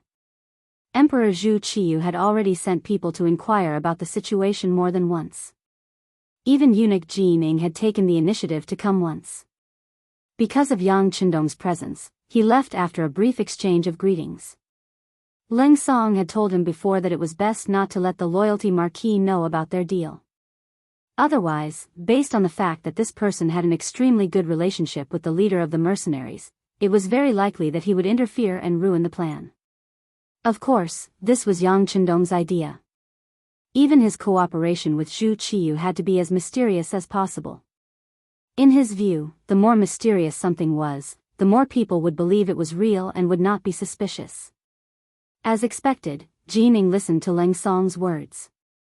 When he saw Yang Chendong here, he took the initiative to leave. Before leaving, he gave Leng Song a look that only the 2 of them could understand. Yang Chendong had seen this out of the corner of his eye, but he still pretended not to see it. While everyone was waiting, the security bureau finally sent back news. When they learned that the Walla army had not gathered together and had instead divided into 3 groups, Yang Chendong wanted to throw his head back and laugh. Previously, he had been worried that the Tile army would launch a collective attack. If that was the case, with the 10,000 Great Ming soldiers under his command and the 400 cold vanguard soldiers, it would truly be difficult to ensure the safety of the 12 gates of the capital. As for going out to look for opportunities, the difference in numbers was too great. It was difficult to say whether they could protect themselves and annihilate the enemy. Since he was leading the army into battle, if he only wanted to win, his expectations were too low. What Yang Chendong wanted was a complete victory. He wanted to obtain the greatest victory with the least losses. It was indeed very difficult to achieve this. However, now that the Walla had taken the initiative to divide their forces, the situation was completely different. After dividing their forces, the Walla's advantage in numbers was gone. Yang Chendong could fight according to his plans. He strode to the sand table and looked at the 3-dimensional map that was almost engraved in his mind twice with his bright eyes. He suddenly pointed at a place called Willow Town and said, "It's here. Let's encircle the enemy and attack the reinforcements." Encircle the enemy and attack the reinforcements? Leng Song and the others were all excited when they heard this. Their eyes flashed. Yang Chendong had once introduced encircling the enemy and attacking the reinforcements in the tactical learning class. This was an effective method to annihilate the enemy. It would only be used when the enemy's numbers exceeded a certain level. When everyone was still thinking about the essence of encircling the enemy and attacking the reinforcements, Yang Chendong took a pointer and pointed at the sand table and said, "Everyone look, this place is called Willow Town. The local people call it Willow Ditch. There is only one main road in the town that runs from east to west. The north and south sides are filled with huge ditches. There was a heavy rain a while ago, so there should be a lot of water in the ditches. Immediately send people there.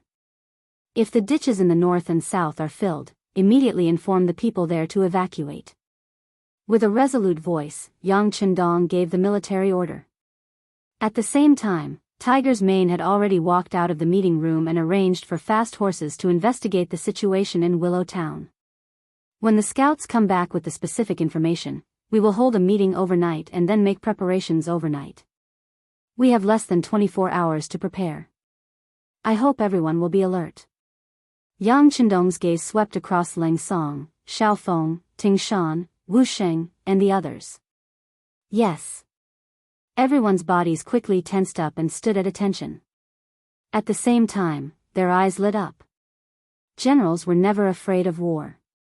Although they also hoped for world peace, their mission made them never shrink back when war came. In their hearts, they even hoped to achieve great things on the battlefield. The scouts left the city in the night. Now that the 5 city warden departments were under Yang Chendong's command, it was very easy to send people out of the city. 4 hours later, the fast horses came back from Willow Town, which was 30 li away. They reported that the ditches were filled with water, and that the ditches were 2 zhang wide and 1 zhang deep. Inform Vice Commander Yang Chendong and the 5 commanders to come here for a meeting. Hearing that the situation was as he had expected, Yang Chendong's eyes flashed with determination.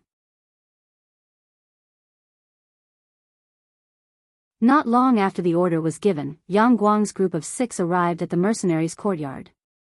This was the first time they had walked in here, so they were a bit nervous. After all, to the outside world, this army was too mysterious. It was so mysterious that even they did not know much about it. The dark night added a bit of mystery to the courtyard.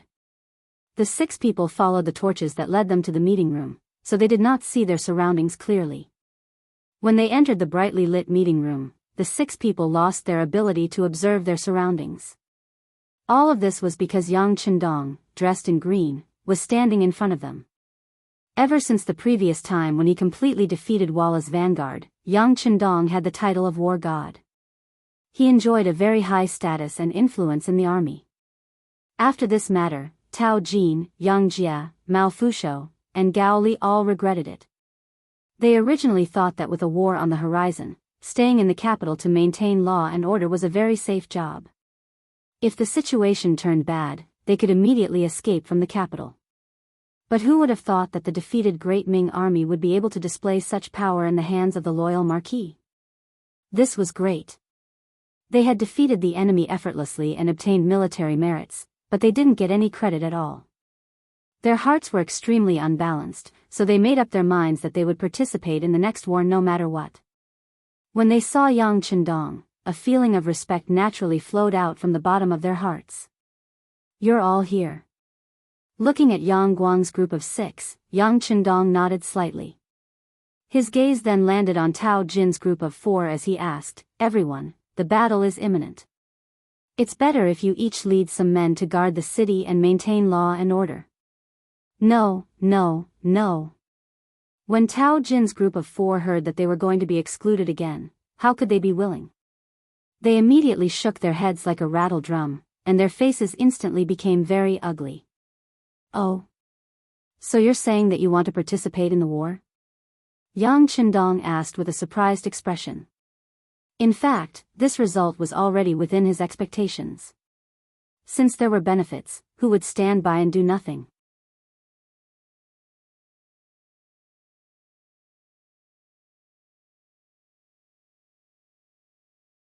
Chapter 205. Yes, we want to join the war. Tao Jin and the other 3 held their chests high, as if they were using their actions to tell Yang Chendong that they were men, and they were also the young generals of the 5 cities' warden's office. Seeing that the 4 of them were so determined, Yang Chendong nodded his head. Since you want to join the war, Marquis can agree to it. But there is one thing that needs to be emphasized. On the battlefield, no matter who it is, they must obey military orders. If anyone disobeys, they will be punished by military law and beheaded without mercy.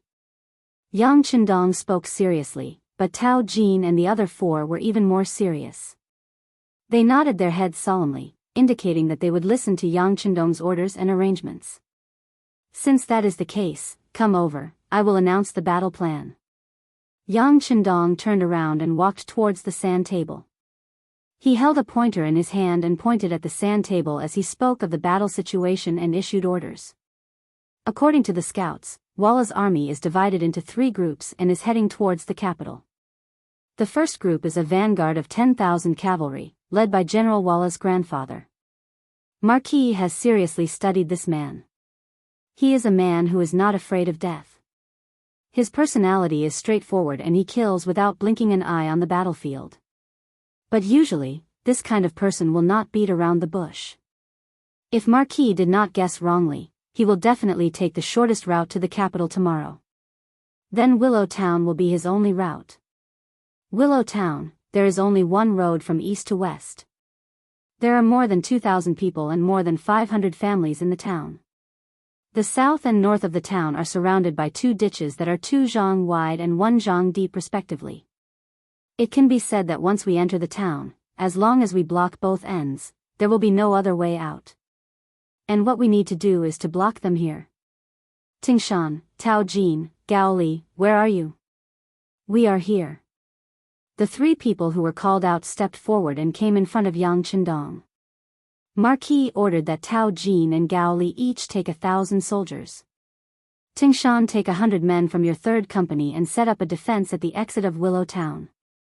Remember, your mission is to block the enemy here and not allow them to advance even an inch. At that time, you may be able to suppress the enemy's charge with long-range shots. Yang Jia, Mao Fusho, each of you will lead 1,000 men and cooperate with Xiao Feng's company of 100 men. When you see Walla's vanguard cavalry enter Willow Gully, you will immediately close the gap. This will restrict a portion of the enemy's forces and reduce the pressure on our allies. At the same time, you must prevent the enemy from breaking out from here. Sun Tong, take 1,000 men and cooperate with 4th Company Commander Wu Sheng.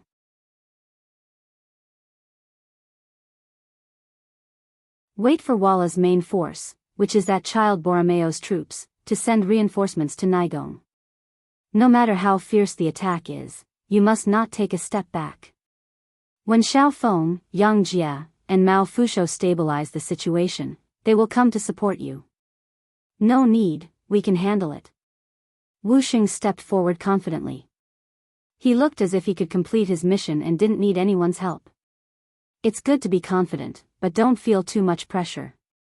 Also, when you can't hold on any longer, there will be orders for you. At that time, you can retreat to the side and open up a path for that child, Borromeo. Let him enter Willow Gully and become a turtle in a jar just like grandfather. Yang Chendong was very satisfied with Wu Sheng's performance. As a soldier, one must have the spirit of fighting for the sake of thousands of people. Otherwise, one wouldn't be an outstanding soldier. After patting Wu Sheng's shoulder and having him back down, Yang Chendong's gaze fell on Leng Song and Yang Guang, who hadn't been named yet. Your mission is to restrict Walla's leader, Yes Hen. No matter what, you can't let them advance too smoothly. Yes Hen is a very cunning and suspicious person.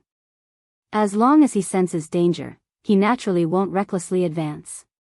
Once the time is right, I'll give the order. All you need to do is lead the army and charge over. When that time comes, you'll have done a great service. Yes, Leng Song and Yang Guang confidently replied. They had absolute faith in Yang Chendong.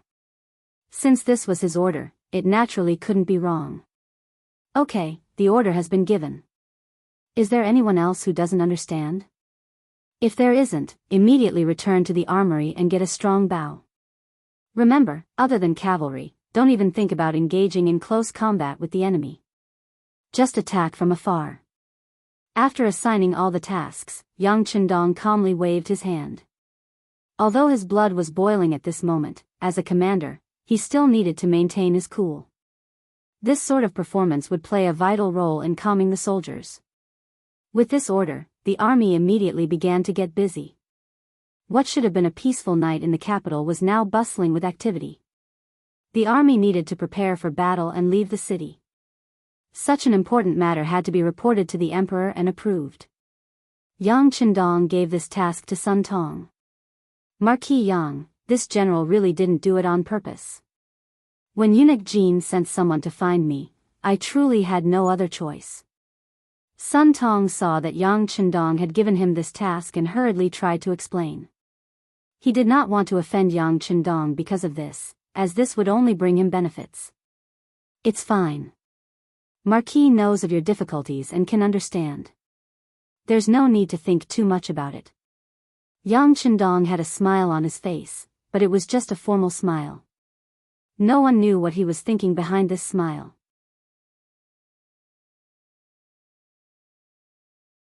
No, Marquis Yang, this general truly admires you. I have already regretted what I did before. This time, please send someone else. Sun Tong kept shaking his head, as if he wanted to express his determination. Yang Chendong stepped forward and placed a hand on Sun Tong's shoulder as he chuckled. Okay, Marquis understands your intentions. How about this? You still need to report. This time, it is Marquis who has asked you to go. It will be different from last time. This smile was much more sincere than before, and Sun Tong immediately nodded in understanding. Although one did not have a very high position in the 5 cities warden's office, one still needed to be smooth and slick in dealing with people, and one also needed to be smart. Satisfied, Sun Tong left and headed straight for the imperial palace. Not long after, Jining heard the news and met with Sun Tong. She heard about Yang Chendong's plans and determination for this battle. Is the main force of Walla's army coming? Commander Sun, what do you think are our chances of winning this time? Jining did not know much about the battlefield. He did not even know where Willow Town was. However, he was better than Wang Zhen in that he would not casually interfere in things he did not know. For example, when it came to military matters, he did not understand, so he would ask for the opinions of others. I am not very sure either, but looking at the Marquis of Loyalty, he should be very confident. At this moment, we should choose to believe in him. Sun Tong did not dare to directly express his admiration for Yang Chendong, so he changed the way he spoke. Yes, we should believe in him. How about this? I will immediately report this matter to the Emperor. You wait for the tiger tally. Jining nodded and told Sun Tong to wait where he was. He then went to the back of the palace to find the Emperor. It had to be said that Zhu Qiyu was very diligent. He had not yet slept and was still reading some books that the Emperor must read. When Jining went forward and said that Yang Chendong was going to lead the army out of the city to fight Walla, his expression became somewhat nervous. Has Walla's main force arrived so soon? I wonder if the Marquis of Loyalty has made preparations. Your Majesty, with the help of the mercenaries, I think there will be no problem. Commander Sun Tong of the Warden's Office of the 5 cities has come to ask for your opinion and ask for the Tiger Tally to lead the army out of the city. Your Majesty, what do you think? Jining asked carefully. The political power of the Ming dynasty was actually composed of civil and military officials, eunuchs, and the embroidered uniform guards. According to the rules of the past, when the army went out to war, there must be an accompanying eunuch to supervise the army. Only then would the emperor be at ease. However, this obviously did not work for Yang Chendong.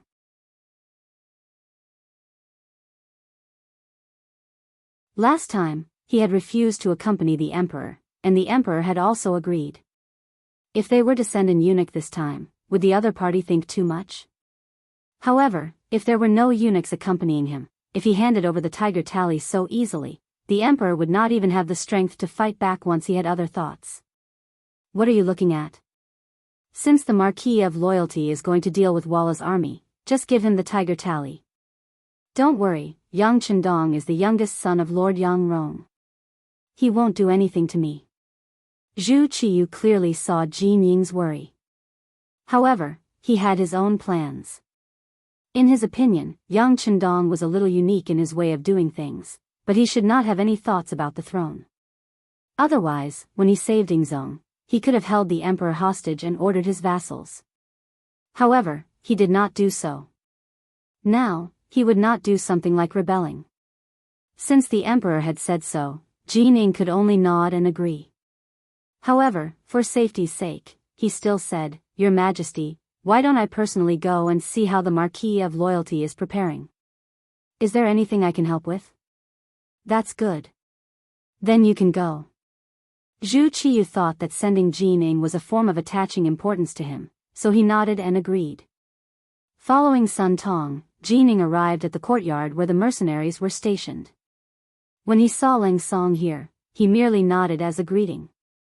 This was what the two of them had discussed before. In front of Yang Qindong, they would try their best to pretend that they were not familiar with each other to confuse him. How could he know that this was just Yang Qindong's idea? He wanted to give Jining hope and let him feel that he had a chance.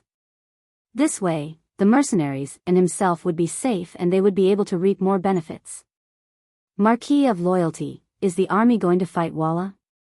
After entering the meeting room, Jining asked knowingly. That's right. It has already been arranged. We're just waiting for your Majesty's tiger tally. Yang Qindong nodded and directly asked for the tiger tally. He had no intention of explaining the battle plan to Jining.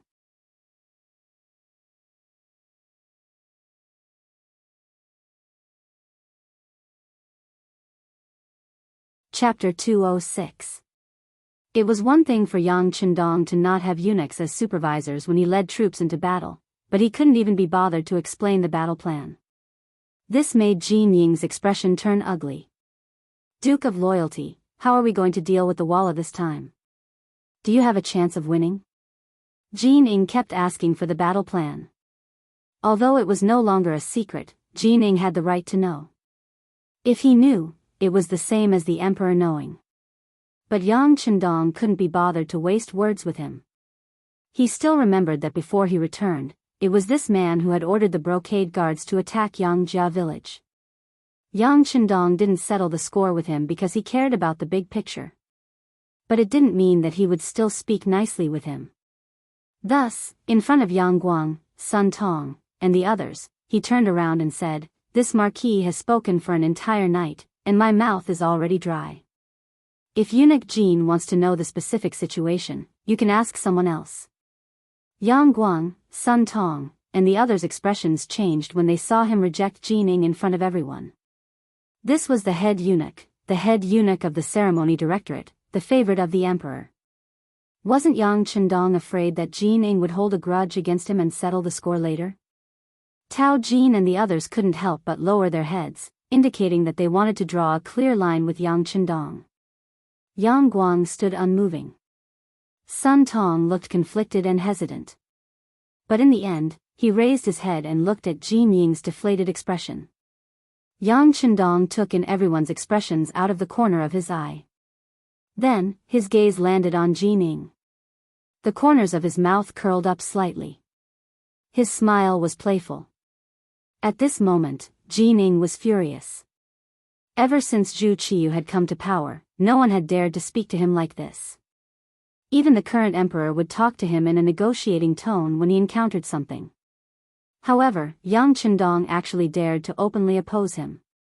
This was simply challenging his authority. Jin Ying was furious, but on the surface, she did not show any signs of anger. Instead, she laughed and said, "Fine. Since the emperor has handed over military power to the Marquis of Loyalty, there should not be any problems. In that case, this duke will congratulate the army in advance on their triumphant return. This is the tiger tally. This duke still has to go back and report to His Majesty, so I won't stay any longer. Farewell." After saying that, Jin Ying turned around and left.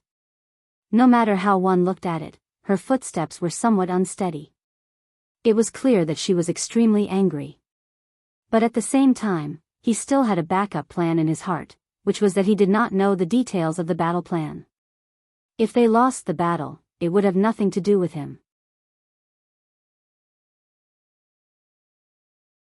At that time, he could use this as an excuse to punish Yang Qindong. What Jin Ying didn't know was that Yang Qindong would give her this opportunity. Because of Yang Qindong's attitude towards Jin Ying, the atmosphere in the meeting room was extremely tense. Yang Qindong acted as if he didn't see it and said, "All right, go do whatever you need to do." The tiger tally has already arrived. The army will set off in an hour. Yang Guang, Sun Tong, and the others quickly left. They needed to collect their weapons. It would take some time to gather their men. Leng Song and the others all stayed behind. Each of them only brought a company of soldiers, so they could be called to battle at any time. Without any outsiders, everyone's spirits were much more relaxed.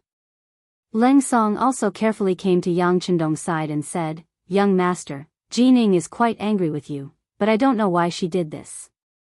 Didn't you say that the group of eunuchs could always influence the great Ming Emperor's thoughts?"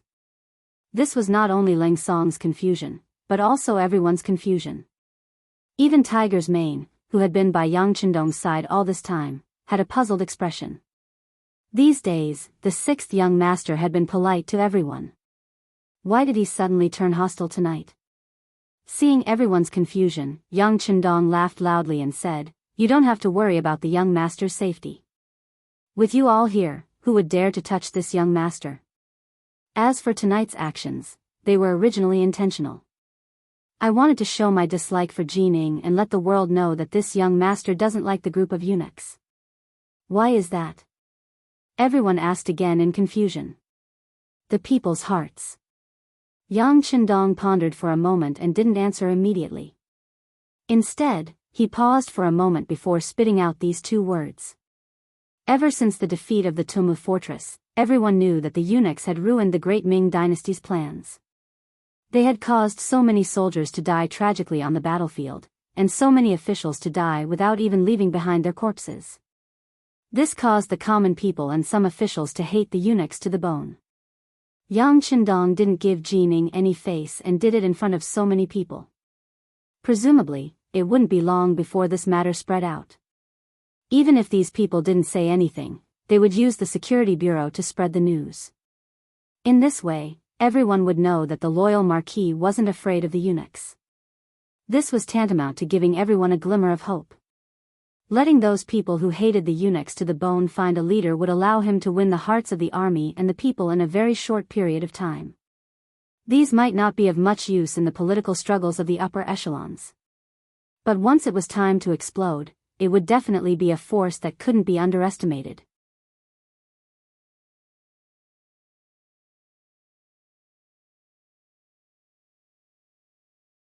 If it were other generals, in order to reduce unnecessary trouble, when they encountered an enemy town, they might be able to take a detour and not directly attack.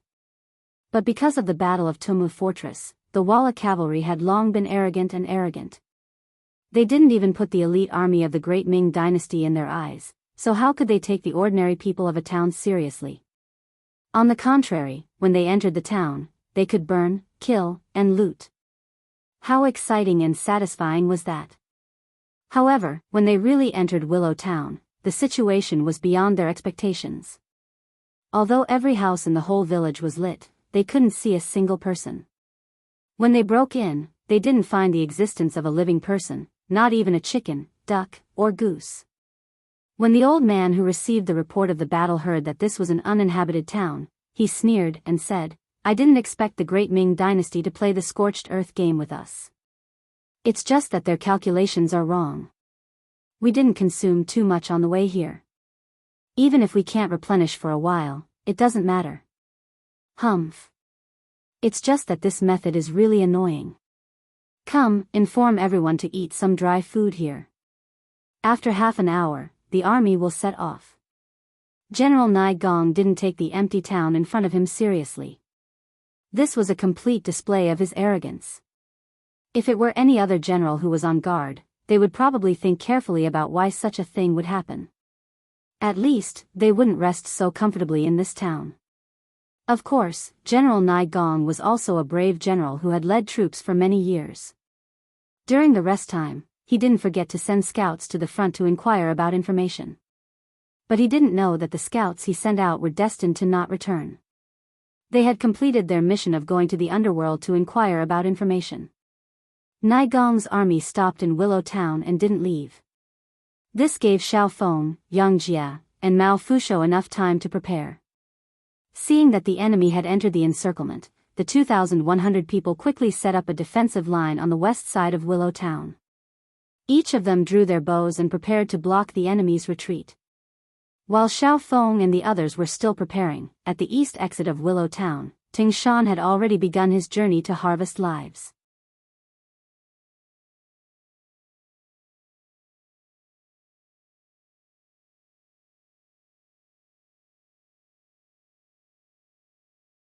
Chapter 207.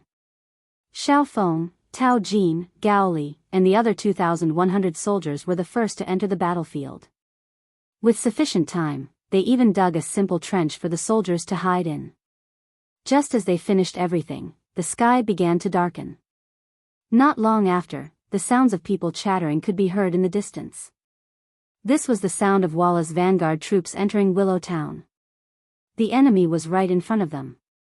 In an instant, the 2,000 soldiers of the warden's office became very nervous. Some of the soldiers who were participating in a battle for the first time had their palms sweating profusely to express the anxiety in their hearts. This was how they should behave when they were on the battlefield for the first time. For some people, even if it was their second time on the battlefield, they would still be nervous. However, after 100 battles, they would no longer be nervous when they saw the battlefield. Instead, they would be excited. In contrast, the 100 soldiers led by Ting Shan were very calm. They first used sharp military shovels to dig a hole in the ground to ensure that they could hide their bodies well. Then, they set up the 95 style in their hands and aimed the crosshairs at the only exit from Willow Town that led to the capital. None of the 100 or so people spoke, nor did they make any extra noise. They gave off the feeling of ghosts in the night. Other than a faint shadow, nothing else could be seen. The lifelessness of the Leng Feng soldiers shocked the surrounding 2,000 soldiers of the warden's office. Among them, there were some people who were quite skilled and thought that they were great. However, when they compared themselves, they realized that the gap between them and the soldiers was huge. Not long after the soldiers finished their preparations, 3 warhorses rushed out of the town and headed straight for the formation they had set up. From the looks of it, they were all lightly dressed. There was no doubt that they were scouts. Position 1, Position 2, Position 3, get ready to fire. Positions 4, 5, 6, and 6, prepare to fire at any time. Seeing the 3 enemy scouts charging towards his formation, Ting Shan company commander, who was leading the formation, only took a glance before losing interest. There were only 3 people and they were not even enough to fill the gaps between the teeth. He could just hand them over to 3 soldiers. The 3 people who were named immediately became excited. This was a kind of glory, but at the same time, it was also a kind of test. Didn't you see that company commander Ting Shan had arranged for other people to take the last shot at any time? If he really missed, he would lose face and the limelight would be stolen by others. If that happened, he wouldn't even be able to find a place to cry. The 3 soldiers closed their right eyes and aimed at the 3 moving targets with their left eyes.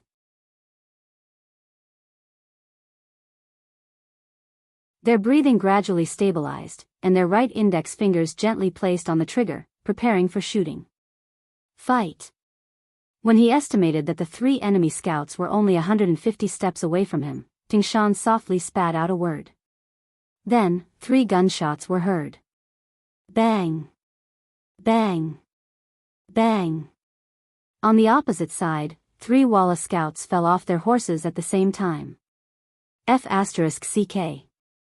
When the 3 of them fell off their horses, the warriors in positions 4, 5 and 6 cursed at the same time. This had nothing to do with quality. It was all because they didn't have the chance to shoot. It was just another kind of complaint. Looking at the warriors in positions 1, 2, and 3, they were all in high spirits. They almost laughed out loud when they saw that they had hit the target. At the same time, the soldiers of the Great Ming dynasty who were with them all widened their eyes in disbelief at this moment. The scene just now deeply stimulated them. They couldn't believe that a battle could be fought like this. From a distance of 150 steps in the dark, they could still accurately hit the enemy. What kind of method was this? Thinking about how they could fight side by side with such an army, the officials of the 5 cities warden's office began to feel confident. Originally, they thought that it would be very difficult or even impossible to stop the enemy's cavalry of 10,000 with only 2,000 soldiers. As for the 100 mercenaries, they didn't take them seriously at all.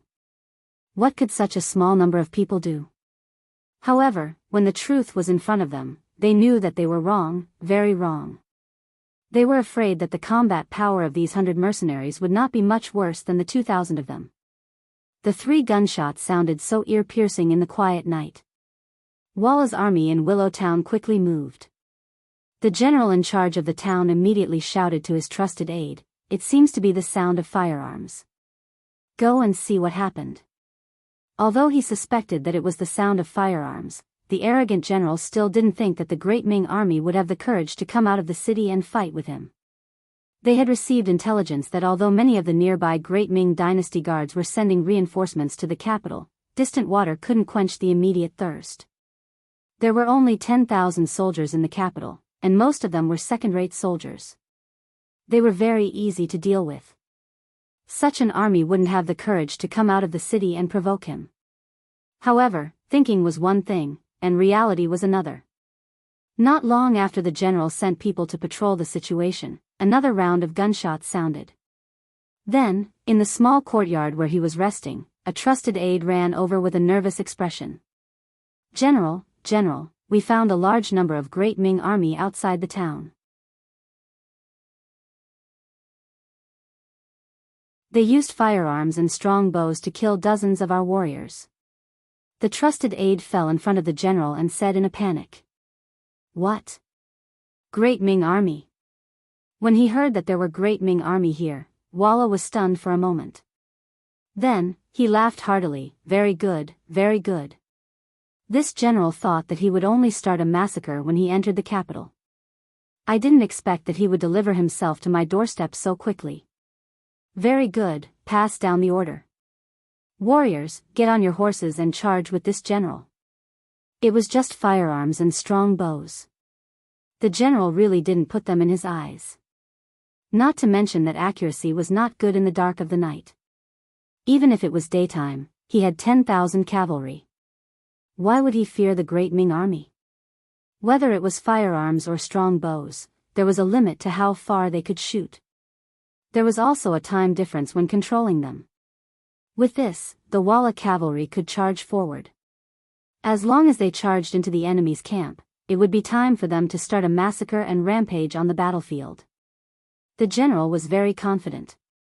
Not only that, his Walla cavalry didn't take the Great Ming army in front of them seriously. Along the way, they had seen too many useless Great Ming soldiers. There was no one who could scare them. As expected of the elite cavalry, they quickly gathered together. However, because the road to the east of Willow Town was not wide, it was not suitable for a large number of cavalry to charge forward. Thus, the general personally picked 500 cavalry and let them be the vanguard of the vanguard to charge forward. No matter how much damage they suffered, they had to charge to the enemy's formation and create enough time for the rear troops to charge forward. The 500 cavalry obeyed the order and left. Like a gust of wind, they charged out of Willow Town and headed straight for the Great Ming army camp. At this moment, Ting Shan and the soldiers of the 3rd Company were looking forward with bright eyes. They were ready to fire at any time. Beside them, the 2,000 Great Ming soldiers led by Tao Jin and Gao Li also pulled their bows and were ready to shoot at any time. After shooting down the first 3 Vol scouts, the enemy had launched another wave of attacks. More than 30 of them had been wiped out by the mercenaries from afar. Although the Ming army had released some arrows during this period of time, they all knew that it was just to scare people. None of the Wut's cavalry had been killed by the arrows. After being robbed twice in a row, Tao Jin and the others also wanted to perform well this time. Thus, they gave the order early on. As long as the enemy cavalry entered the range of the shooting range, they did not need to wait for orders and could shoot arrows to kill the enemy. In the dark night, they were waiting with a net. At this moment, the air was filled with a kind of solidification factor, causing everyone's breathing to become heavier. The originally cold night was filled with a warm atmosphere. Within their sight, they could hear the sound of horse hooves coming from afar. Because there were too many cavalry, the ground was trembling because of it, causing every soldier's face to be filled with a dignified aura. They're coming out. In the hope and expectation, a large number of strong horses rushed out of Willow Town. There were also bursts of shouts and shouts. Those were the Walla warriors riding their horses. They wanted to rush forward at the fastest speed and kill the great Ming army. Prepare to shoot. The moment they saw the cavalry rush out of the town, Ting Shan, who was leading the team, gave the order to the soldiers of the 3rd Company. The distance of 500 steps was far beyond the effective range of the Type 95, which was 600 to 800 meters. If he gave the order to shoot now, it would be difficult for the bullets to hurt the enemy. However, this did not prevent him from giving the order to shoot. As long as the soldiers felt that they could kill the enemy, they could deal with it themselves. Every soldier carried a basic magazine, 300 bullets, to ensure that when fighting the Walla cavalry, the enemy would not be able to break through the defense line because of the lack of ammunition. Commander Ting Shan gave the order, and the momentum of the 100 soldiers of the cold vanguard suddenly changed.